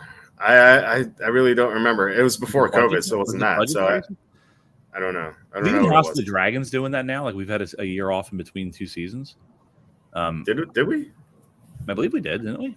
And I saw something earlier last week that they were saying that basically HBO is going to do every other year an HBO thing, or not? Sorry, a Game of Thrones thing, where it's like this is House of the Dragon. The next year will be the Dunk and Egg, and then it'll be House of the Dragon again, and Dunk and Egg. Okay. Maybe it's budgetary stuff, but yeah, they didn't want to do it. They cut it to 13 episodes instead of, even if they just kept it 8 seasons, not 10. You still have 7 more hours. Yeah. To figure stuff out. Right. Yeah. I don't like it's. It's funny if they went 13 seasons, they would have ran into COVID, so they would have had to take a break anyway. Yeah, enough, but you can't predict that. But there's even a scene. This is going to sound so petty for me to complain about this, but you mentioned it earlier, the scene where Jon offers Jorah his family sword back, like here's your father's sword. They do it in the middle of the other side of the wall. They're in the middle of the wilderness, right? Like, hey, let's stop our mission to talk about this sword. Right. Didn't you guys just take a boat ride together? I know. I think you left Dragonstone to take a boat to the whatever Eastwatch or wherever it was, the castle on the water. Yes. The boat let you off there, and now you're walking towards the army of the dead. In past seasons of Game of Thrones, that would have been a whole episode of them, maybe multiple episodes. Like there's a season where Arya walks around the Riverlands. Yeah. There would have been time on the boat. They would have showed it. And while they're trying to fill time on the boat, that conversation would have taken place. Instead, it's like you just guys spent days together on this boat and didn't talk. And now walking through the snow, you're going to stop and go, hey, by the way, I knew your dad. Well, they remember in the first season when they went from Winterfell down to King's Landing when Ned was walking down. Right. Yeah, they spent a whole episode of them just walking down, but that took place over a month, and so it felt like in the final couple of seasons it was like, hey, we did this in a couple of days, and they didn't really specify it, but remember obviously when Daenerys' dragon showed up, Daenerys and her dragons showed up to save them beyond the wall. Like somehow Gendry ran to the wall in record time, and then he got the message delivered her in record time, and then she flew to beyond the wall. Somehow knew exactly where they were. I think the scene. I think it's actually they cut to her being at King's Land. Being at Dragonstone. Yes, but she takes her dragons from Dragonstone to over the wall. So Gendry runs to the wall, whatever castle. Yeah, they then send a raven to Dragonstone. And it feels like the guys are stuck on that little frozen island for the better part of an afternoon. Yeah, it felt like 6 hours, something like that. That's what it felt like. Right. Whereas this it would be weeks at the very least that this happened, and obviously they starved to death or something. Right. It was the stupidest thing. Another dumb thing that is not discussed very much, and I found this out pretty recently. In in the penultimate episode, the one where John kills Daenerys. There's a scene where he's walking by Grey Worm, and like John like says to Grey Worm, he's like, do this or something. I forget what he says. Like Grey Worm like goes to like do something, and then John keeps walking, and he goes to Daenerys, and like Grey Worm's already there. And it's like, how do you like he just teleported? It was like bad editing. They forgot where Grey Worm was in the edit. Right. It's like he teleported or something. That's the other thing too. When you talk about like laziness, like there's a bunch of stuff like that. Like even like the Starbucks cup. Yes. That's sitting on the table at Winterfell. Like, there's a bunch of just the showrunners just stopped caring. And that's what the only thing I could say is they didn't want to be there anymore, and HBO should have just had the foresight to go, well, unless they had some contract. I don't know what their contract was. Maybe they couldn't do it. But if they could anyway afford to get rid of them and get new showrunners in there. Mm-hmm. Okay. Yeah, John's saying the delay in filming for season 7 and 8 was due to that they needed to film all of it during the winter months. Okay. I mean, maybe, but they also filmed in Ireland, in Spain, and they filmed all over the world. This show. Can you just go somewhere where it's cold? Yeah, go to Antarctica. Yeah. Right. We're not even. Just go to go to Greenland. Yeah. Greenland or somewhere. Yeah. Well, we almost bought Greenland, so they could have done that. Something else I would have done before we get to the overall story arc here. This is something I talked about with Kenny. I thought one of the biggest disappointments was how Jon Snow found out who his parents were. I thought it would have been so cool if Bran was like, take my arm and take my hand, and then like Jon Snow was able to go back in time, and because what Ned Stark said, like, the next time I see you, I'll tell you who your mother is. When they last speak to each other, like, what if Ned's just sitting in the Godswood, and the only other person who knows about this, Howland Reed, shows up, and Ned is like talking to Howland Reed about it, and Jon Snow's just there listening to the conversation, and like John Evans is like.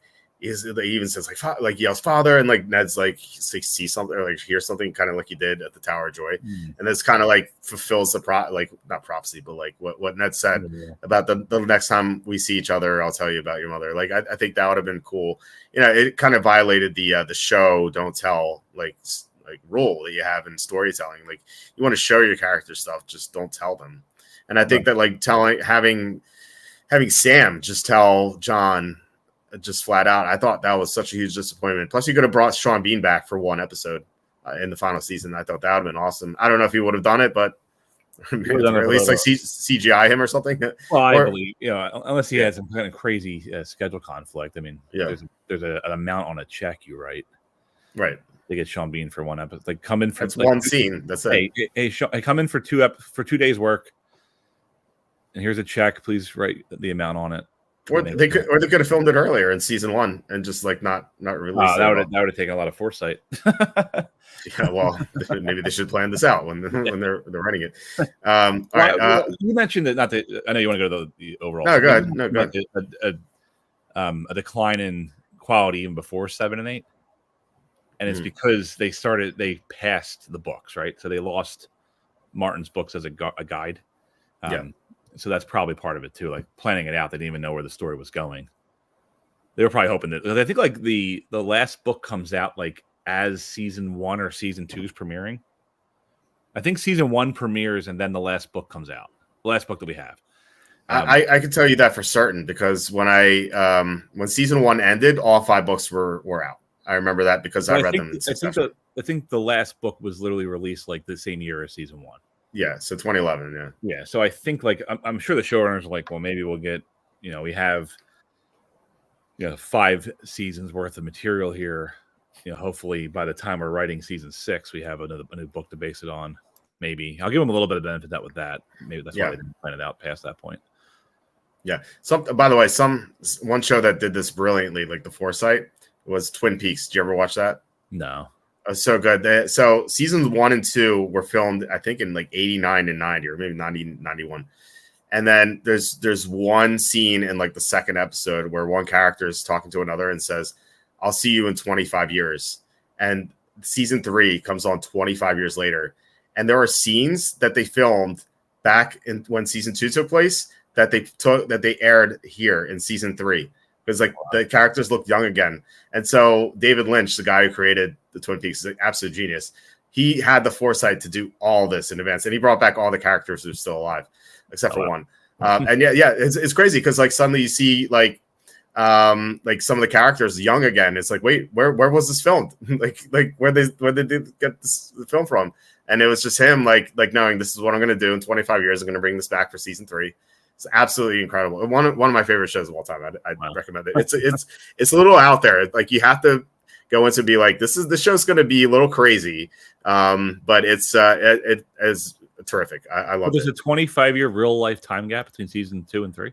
Yes. Oh wow. Okay. Yeah, season 3 was like 2017, I think. So I think season 2 was 92, and then season 3 was 2017. Is that you said Stephen Lynch does this? David Lynch, yeah. David Lynch. I'm sorry. Was that his decision, or is that just like it just happened to work out that way? I think it made sense plot wise too.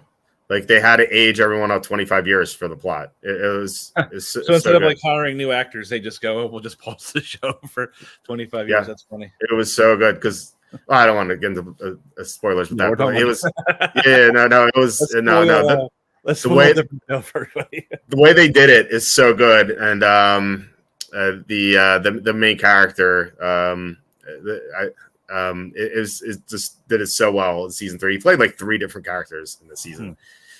It was, and season 8 episode 8 of season 3. It was like one of the wildest hours of TV I've ever watched in my life. It was it was an experience. Like my wife and I were like watching this. We're like, what the hell are we watching here?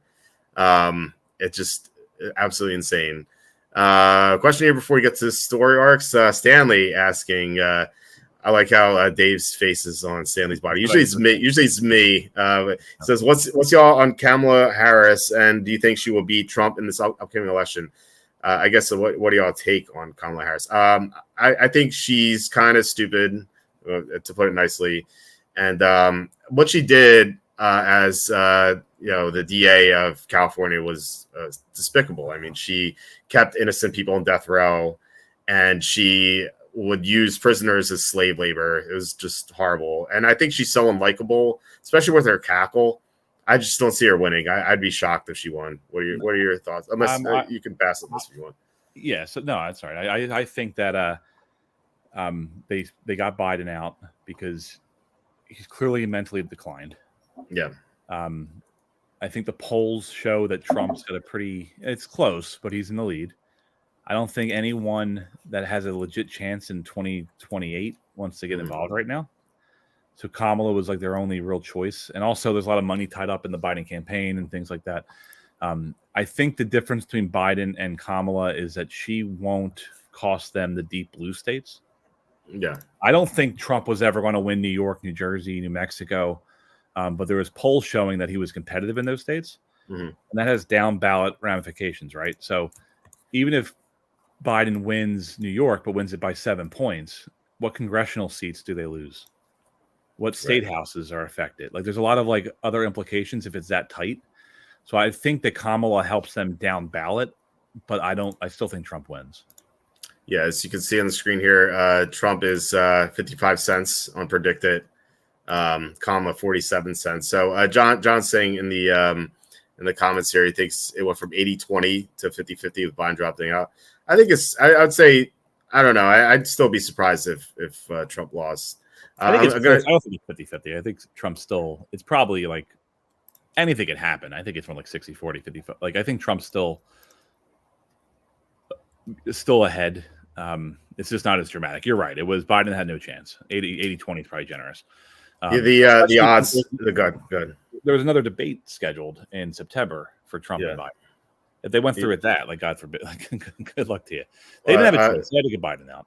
Yeah, Laura Loomer said today that Trump will debate Kamala. The odds are Trump is minus 250, Kamala is plus 155. So Trump's a pretty sizable favorite in the odds market. So I think I would say it's about 67-33. Or if you want to go 66-33, then one set to someone else. But I would say that those are my odds. John says people forget how low Trump's ceiling is. I don't know. I mean, he got the most votes ever, legitimately in 2020. So. Well, even if you don't want to get into that like legitimate stuff, he had the second most votes ever cast for a presidential candidate. Yeah, with record turnout using rules being changed because of COVID. Yes. Right. Is his ceiling? You can argue his ceiling's low, but I think his floor also is incredibly high. Oh yeah. I don't think you lose a single Trump voter, right? Let's be real about that. I think anyone that's voted for Trump the last two elections is voting for Trump again. Yeah. And then the Democrats have to get out, hope that the same amount of people, that record-breaking number, show up again. And like I was talking to my father about this today. Like, what ad could you run? Right? Like everyone's talking about all the money that Kamala raised in a couple of days. What ad, what event, what could she possibly say about Trump that hasn't been said already that actually matters? Yeah. If she's going to talk about her own record's terrible. So all they could do is, well, Trump's a fascist and a racist and a sexist, and he destroyed the country. Everyone knows everything about Trump, and a lot of people don't believe that. People lived 4 years under Trump's presidency, and then the last 3.5 under Biden. And there's a lot of people out there that feel a lot better about the previous 4 years under Trump than they do now. Yeah. Yeah, and just saying he never got more than 46% of the popular vote, but like he has a huge following that would just kind of like walk on glass to like vote for him. There's also a reason why we don't elect the president through popular vote. If you look at like the breakdown by state, like Biden is getting like 70%. He's winning by like 25, 30 points in New York and in California. There's a reason why we do electoral college. Because there's certain like super deep blue areas. And I guess you could even like Texas, that's a deep red. It doesn't have the same kind of breakdown towards the Republican. Yeah. It's these like deep blue states on the West Coast that just swing so heavily one way that, of course, the popular votes in the last couple elections, the last two elections for Trump went the way they did. I mean, we're a united states. Like the states are united. Like the states shouldn't lose power. I'm not saying anything could happen, and it's a long time to November. And I'm assuming I don't know if they are, that a regular debate schedule will be put out there, right? Because like Biden didn't want to debate Trump in the normal 3 debate format by the debate committee or debate commission, whatever they're called. I kind of imagine that'll happen now because they have someone that can actually speak in full sentences. And Kamala sort of. Kamala is very lucky because Trump can say crazy things and he is off-putting, and I can see him stepping, like he says stuff sometimes and it's like, did anyone, like, why are these words coming out of your mouth? Whereas I think like JD Vance is far more articulate. Yeah. Like Kamala would have got mopped up by Vance. Now it's like she can probably maybe get Trump to be emotional or a hothead. Like he looked really bad against Biden the first time in 2020. Yeah. And he has to avoid those moments if he does debate Kamala. Like the best thing like they could do for Trump is just like don't attack her personally, just attack the record. If you want to give her a nickname at your rallies, fine. But like if you debate her, just like he's like, oh, she's stupid, she's a moron. Don't even get into that. Yeah. What are they the weakest on? Well, their border's on fire. She's the border czar. Like the only thing that Harris is going to really attack Trump on is I know they're going to go really hard on the abortion issue. I think he already dodged that pretty well in the last election where he basically said, like, it's up to the states and the Democrats are the extremists on this, and just let that go. Don't try to go into the weeds with her and get personal. And he's not tweeting this time around, which I think is helpful. Yeah. Trump should insist upon the rules that they put in place against the Biden debate. Turn his microphone off. I thought that helped him. And no crowd. I thought all that helped him, which ironically, because they did that to hurt him, but it really helped him. But 100%. Yeah. All right. Let's get back to politics here. Yeah. All right. So overall story arc. The final conflict with the White Walkers will be more protracted and involve significant sacrifices for major characters. Oh, so not only just Jorah dying, it's just and like other characters disappearing into the darkness where you can see them, and then kind of like I remember watching that live, and I'm thinking like, oh my god, is that person dead? Is that person dead? Like, no one dies. Gets run over. Sam gets run over. Oh, sorry, not just Jorah, but Theon too. Theon sacrificed himself at the end, but like in the actual fighting, Yeah, you'd have more depth. The resolution of the Iron Throne struggle would be bittersweet, with a focus on rebuilding and moving forward rather than absolute victory.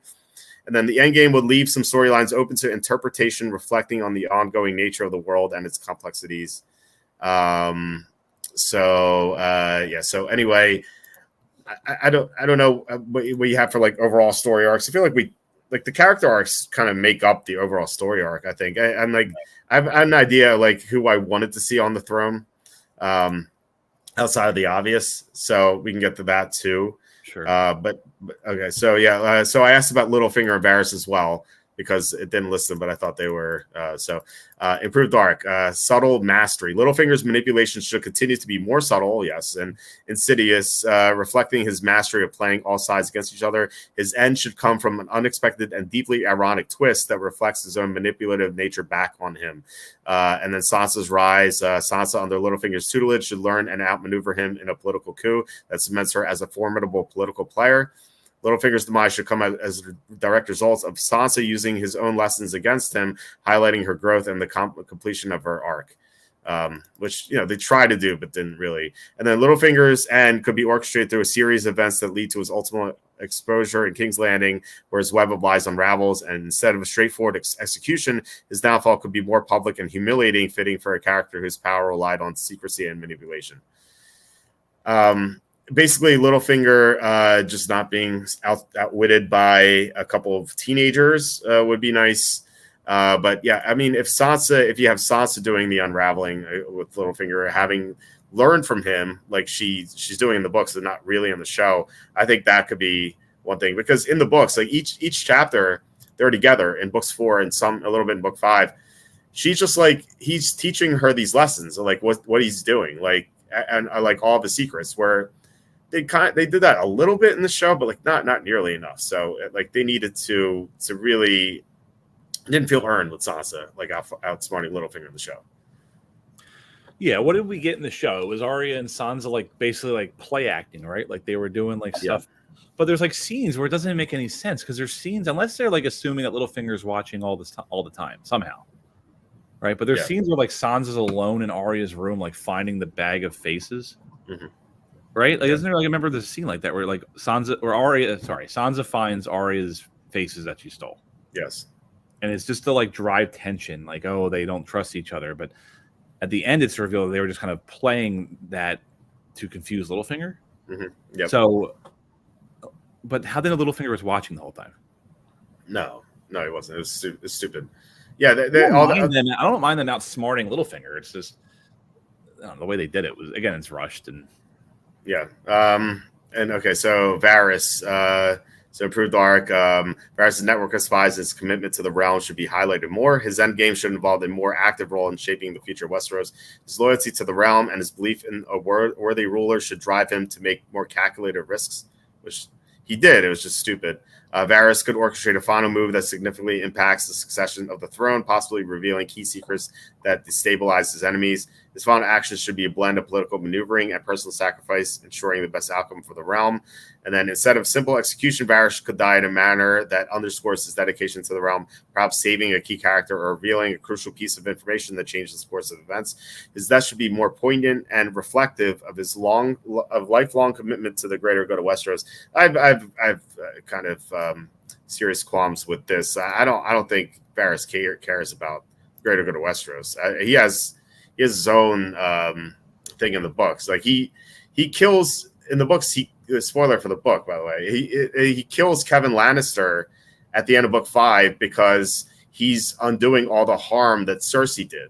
But he doesn't care about the realm. He has his own way of gaining power. Well, yeah, I mean, in the books, maybe in the show, I think his motivations seem different.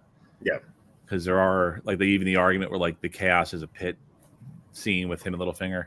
Yes. It's clear that like Varys is on one side of that, where he's on the side of trying to make things not chaos, right? Mm-hmm. To not fall into the pit. Whereas Littlefinger's like, no, I want madness because I'm the one, I want to rise because of it. I just think the whole scene, the whole part, like we said this earlier. I think if it was something like he was planting the seed in King's Landing or in Westeros as a whole, that Jon was the rightful heir. And then when the dust settled and both Daenerys and Jon are there, it's the small folk and the other houses calling for Jon or Aegon to be king. Yeah.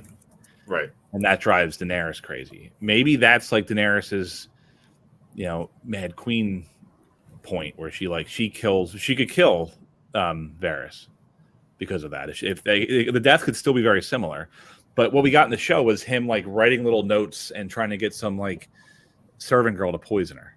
Mm-hmm. And the only reason it doesn't work is because Daenerys is so depressed because her nephew wouldn't bang her that she wouldn't eat her dinner. No. Oh my god, they're so stupid. The problem with Varys in the show is that they didn't introduce young Griff. You love young Griff and you love Lady Stonehenge. Stonehenge, yeah. Well, it just ruined Varys's whole story arc because in the books he wants to put young Griff on the throne, and so but in the show there's no young Griff, so it's who does he want to put on the throne? Just doesn't make sense. So he has to be for the good of the realm. But no, Varys is just as selfish as Littlefinger is. He just plays it nicer and just doesn't. I don't know. I mean, it's a complete mess. So anyway, it's hard to fix Varys without introducing young Griff. And then at that point, by season 7, it might be a little too late because Tyrion went to young Griff. He didn't go to Daenerys in the books. He went to young Griff. So it's a little too late. So I don't know. They kind of mixed the characters together. They did that a lot early on. Sansa was not supposed to marry Loras Tyrell. She's supposed to marry his brother, Willis Tyrell, who's handicapped. Yeah. Right. So they did early on. They mixed up characters. What? Loras is a Kingsguard. He can't hold title. Yeah, he couldn't. Yeah, right. He couldn't do that anyway. That nonsense.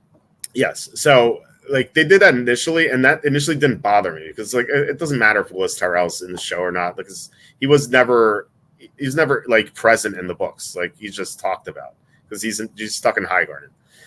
So they didn't need to introduce him. They could they would have added more characters. They already had a ton of characters, so I was fine to condense that part. But once you start condensing major characters, that's when it becomes an issue. So that's something else the show did, and maybe with 13 seasons they could have done that, but it's just unfortunately they couldn't with 8. Certainly not 8. Even 10, I think would have been tough for young Griff if they don't introduce him by season 7. I think that might be a little too late, like I said. All right, so most logical candidate for the throne. Before I reveal who ChatGPT is, well, do you want to take a guess on who ChatGPT thinks should be on the throne? I don't think GPT changed much of their analysis here, so I almost want to say they're going to stick with what was there, and they put Bran on the throne. On the throne, okay. I was surprised. It's not Bran. I was surprised. Let's see. It is Sansa Stark. All right, legitimacy. Sansa has a legitimate claim through her Stark lineage, and her journey from a naive girl to a shrewd political player makes her a compelling candidate. She has demonstrated her ability to lead and make tough decisions, particularly in the North. Her ascension to the throne would symbolize the unification of the North and the South, and the triumph of wisdom and resilience over brutality and manipulation. I guess what the show, what the show gave us. Sorry for stuttering there.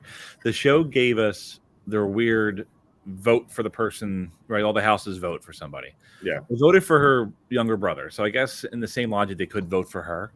I don't get what this means by her Stark lineage. The Starks never had claim to the Iron Throne. So yeah, I don't know. Ned technically could have claimed the throne, but he didn't. But the lineage, there's a couple. Yeah, Ned could have claimed it, but he didn't. There's no lineage there. Yes.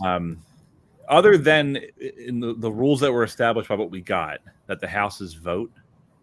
Other than that, she doesn't really have any claim. Her leadership was, other stuff's fine, sure, but there's no legitimacy there other than their weird voting thing at the end. I still think ends up with Bronn as the king, but that's just. I know. That's what it really is. If there's a season 9, he's he kills Bran. Yeah. They do a season 9, and they flash forward 5 years. He's king. Yes, absolutely. John says Arya and Tywin never talked in the books like they did in the show, I believe. Yeah, they didn't talk in the books. That was cool. By the way, back when the show was good, they did a really great callback in season 2 when these two were talking to each other. Tywin recognizes that she's not lowborn because she says "my lord" instead of "my lord." In when she kills Walder Frey as the servant girl, she keeps saying "my lord." I thought that was like really well done. I thought just a callback to that. That was when the show was good. John said gingers can't roll. Fair enough. I wanted to like type that into chat GTD, but it would say like this is insensitive. By the way, I had my book, Jerks of the College Years. I had chat GPT edit it. And every time I edited it, it's like, this is offensive. I was like, yes, it's supposed to be offensive. I was just like, I didn't say like, hey, you figured it out. pretend it's not offensive. Disgruntled says King Jaime, the Golden Man. What do you think about King Jaime? If his twin sister's rule is legitimate, then sure. Right. Yep. So in the moment, right? So Cersei's queen. All her children, she's pregnant, but all her other children are dead. Right? She's not married because I know like she promised that what's his name, Greyjoy, to be king, or something, but I don't think that happened yet. No. So Jaime would have been the heir. Yeah. So if the Red Keep falls on Cersei and doesn't fall on him as well, then yeah. That makes sense. Let's see. Says a Tiamat D&D back. That would be epic. So alternative candidates: Jon Snow. Legitimacy: Jon has a claim as the son of Rhaegar Targaryen and Lyanna Stark. His leadership qualities and moral compass make him a strong candidate, though his reluctance for power adds complexity. That's why he should be king. And then Tyrion Lannister. Tyrion's intelligence and understanding of politics make him a valuable ruler. His arc of seeking redemption, using skills for the greater good, would be a satisfying conclusion. Well, I mean, if Jaime can claim it, then so can Tyrion, right? So true, but again, that's assuming that Cersei is a legitimate queen, right? But yes, which also I don't understand how that even happened. Like she just blew up the Sept, right? And she killed a bunch of people, and then she made herself queen. Yeah, because her son, the king, died, which somehow makes like. There's no like political maneuvering there, right? From anybody. I guess it's just out of fear. It's like she just killed everybody, so let's not argue with her. But is Stannis still alive at that point? No, I mean he died at the end of season 6, I think. Well, Brienne killed him. It was at the end of season 5. I can't remember. That's 5. He dies. Okay, so never mind. He's dead. No, he might be season. I can't remember what season he died. I think it might have been 5. I think. Yeah. The only reason why I say that is like, she blows up the Sept and kills all the Tyrells and the high Septon, and her son kills himself, and he has no children. So it would definitely like start trickling back down the Baratheon line. Yeah, I'm surprised. Like I know it's just like the next scene's her on the throne. Like, hey, I'm the queen now. Really? Yeah. I could end up that way, sure, but like there is no. She's the mother of the king. She's not in the line of inheritance there. Well, again, put Gendry on the throne. I mean, they killed the bastards for a reason, right? Right, because someone has to legitimize them. Yes.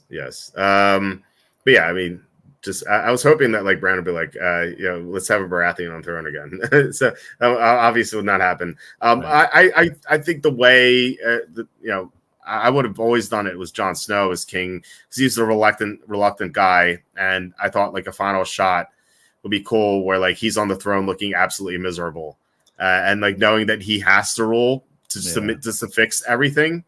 And yeah, I mean, it would have been predictable, but I think that like he was the perfect, candidate for it. He's the Song of Ice and Fire. It's him. It was the combination of like Snow and Stark and Targaryen, and that shows about him.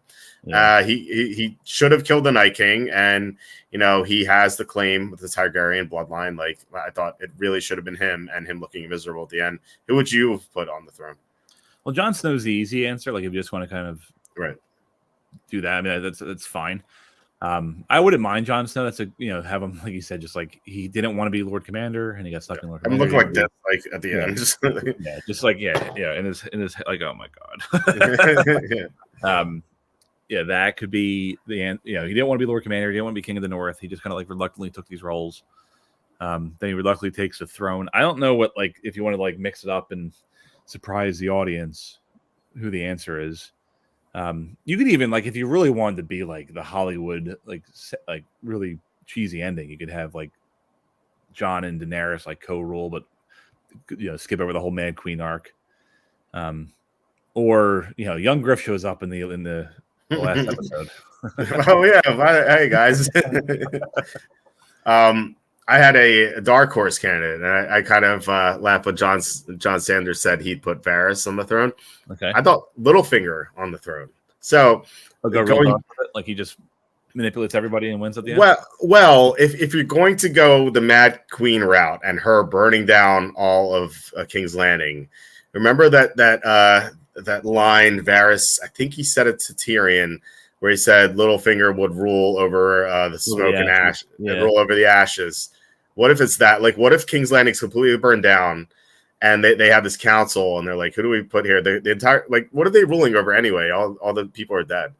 Right. Like, what if they suggest, like, hey, Littlefinger, you wanted power the whole time. Why don't you rule, like, over the ash? Or he stayed out of the fray. And he like rolls in with his like the Knights of the Vale, like the only army left standing. All the dragons are gone. Like what's the larger dragon's name? Drogon. Yeah, Drogon flies off with Daenerys' body. Jon Snow's banished to the Night's Watch. The Dothraki are gone. The Unsullied are gone. The army of the North is all beat up and kind of diminished. Cersei's army got destroyed by dragons, and the Golden Company's gone. The Lannister army, like there's no army left standing, and here comes the Littlefinger with the Knights of the Vale going like, "Hey, we're voting." I heard. Yeah. Well, what if he shows up not knowing that the King's Landing is burned down, and he's like, well, like, and they're like, oh yeah, why don't you just be king? And he's like, okay, and then he shows up, and then he sees King's Landing burned down, and he realizes he is the king over the ash. Yeah. Kind of like Varys predicted. If you want a real like dark ending, that could be it. Like he's just like, hey. Yeah, I thought that would have been cool. John says, yeah, I would have loved Littlefinger to win it all. Would piss off everybody off true Game of Thrones style. Before he gets killed by Sansa, or Arya, rather, he is the Lord of Harrenhal, right? And the Tullys are pretty much, they're what? Who's, well, no, at that point, is River Run back with the Tullys, or is that still under House Frey? I guess after Frey is killed, they release Edmure from the prison cells. So what I'm getting at is like, I know like Harrenhal's a ruin. I don't think he ever even goes there, and at least in the show, he never goes there. No, never does. He has legit claim to being he's not the vassal lord or whatever they call it of the Riverlands, but he's pretty close to it. He controls a very powerful seat in the Riverlands. He's the stepfather of the Lord of the Vale. And the regent, I guess, at this point. Yeah, and in the show, he's in the books, he bought up all the debt of all the houses on the river leading into King's Landing. So if someone wants to invade King's Landing, they have to go through him basically, because he controls all the ports there. Okay. So they never said in the show, but like that's kind of like one of his major tactics. All right. So in the show, he very powerful lord in the Riverlands. He's effectively the leader of another kingdom, the Vale. I know he pissed off Sansa, but he was trying to manipulate her to basically have a lot of influence in the North. Maybe that storyline goes different. Yeah, and if he's de facto controlling two kingdoms in the Riverlands, well, you can make a play. Especially like I keep saying about the voting system stupid. But if you control, 2 out of the 7 in the Riverlands, you could influence the vote pretty heavily. Yeah, you have 2 of the votes, and if he never did that whole Bolton thing with Sansa, the way that was going, like he was going to control the North as well. Right. So he's going to have 3 of the kingdoms. So 3 votes for me. It's like, hey, okay, you get the ash. Congratulations. What if, like, instead of having, and I know we're going back even further now to like season 6, but what if instead of doing the whole stupid Sansa gets like traded off to the Boltons for like no real political gain? At that point, Tywin's dead. Like, who are you trying to manipulate? Like, obviously just the Boltons directly, but he could have like played it where he like reaches out to Jon Snow, right? Like Jon Snow's, I guess in the books, does Jon Snow go to fight? Like he's killed and then brought back to life, so his watch is ended. But they didn't even bring him back to life in the books yet. I know. I'm not saying in the show, right? So in the show, he's killed. He's brought back to life. Sansa's with him at Winterfell. So I'm trying to remember, like, other than like is it Rickon? Is that why he's trying to fight the Boltons, or just to get like Winterfell back out of principle? Is Jon Snow trying to fight? What do you mean? I'm trying not to be stupid, but like looking back on the show, right at that point in the story, Sansa's escaped Winterfell. She's at the wall. Right. I don't think he even knows Rickon's alive yet. I think he finds that out like literally the date, like at the battle. Doesn't like Rickon do like the zigzag like thing? I believe he finds out then. Well, right, he doesn't do the zigzag thing. That's why he got shot down. Right. By the arrow. Sorry, he doesn't zigzag. He runs a straight line. He runs a go route and he gets right. Easy target there. Right. So in the show, is he just taking back Winterfell out of principle? I guess like after what happened, because Sansa told him what happened to her. Right. So what if we rewrite? We go back to even further to season 6. Not to keep writing the whole show, but the motivation to take Winterfell is that Littlefinger having his sister, Sansa's in my care. Mm-hmm. I have my sources, and like, everything else can play out. He's betrayed by the Night's Watch. He's killed. The Baratheons up there with Melisandre and all that stuff. He's brought back. Maybe Stannis doesn't die the way, like he doesn't attack Winterfell by himself. That was wasted too. Yeah. And it's Littlefinger reaching out and saying, "I have Sansa. I know Rickon's alive and in Bolton at Winterfell, captured by the Boltons." Mm-hmm. So us from the south and you from the north with your wildling army and the Baratheon army, we take Winterfell. Yes. And now he's manipulating the north into being like his allies. Yeah. Right. So if you want to put him on the throne, at that point, he's got the north, the Vale, the Riverlands, and even, I know they didn't do it in the show, but all those port cities you talked about. Mm-hmm. Yeah. No, I mean, that's what he's doing. He's building up all this influence. Right. And that's where I would have gone if not for the Jon Snow thing, Littlefinger rolling over the ash. But everything would still play out the same. Like the Night King would come through and like kill everybody and wipe out, and then he's basically just the last one standing. Yeah. Although what happens to Littlefinger during the battle of the Long Night? I guess he might not be there. I want to ride south and like reinforce the. Yeah, because the Knights of the Vale left right after they killed Littlefinger. Because is that what happened? Because in the show, it's hard to remember. Because I when they killed Littlefinger, I was like, why are the Knights of the Vale still going to be there? Like they just pissed them off. Yeah, I don't know. I don't remember I remember there's a scene after the battle where it's Grey Worm unsullied half. Right. Lucky guy take half the pieces off the board. Yes. I don't remember if there is a representative of the Knights of the Vale going. We lost. Well, maybe the showrunners forgot about them too. They do that a lot. They forgot about a lot of stuff. Yeah, it's sad that like two guys talking on a show can remember more than they did. Even when it's how many years?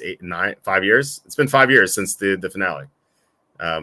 Wow. We remember more 5 years after the fact than they did in real time. Well, I'm not trying to work for Star Wars. It's true. All right, we're in 2 hours now, so I guess that's about it. Unless you have any like parting thoughts here, anything that we might have forgotten in your notes. You said you had some notes, but no, that was just a couple little. No, we touched on everything. Let's talk in a week about another show that's 10 years old and how. Yes. Yeah, absolutely. Yeah, how we fixed How I Met Your Mother. Oh my god, that's a whole other topic, man. That final season, that was so good leading into the final season, and then they just ruined it. I don't know, we can do that too, but all right. Yeah, thanks so much, guys, for watching, commenting. Really appreciate it. We'll be back on tomorrow with Kenny, do some more fantasy football stuff. And like I said earlier, we're going to do all fantasy drafts in August, so I can't wait for that. By the way, the first preseason game is in 8 days. It's kind of hard to believe. I know it's the Hall of Fame game. There will be no starters playing at all, so it's kind of a joke, but still, it's still going to be football, so it's going to be fun to watch.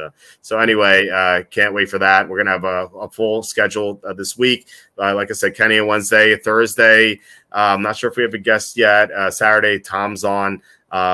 So I'm going to try to get Andy, our proxy, on again. I thought that he did a great job last year. I know we had some positive feedback for that too. So at some point, I'm going to try to have Andy on as well.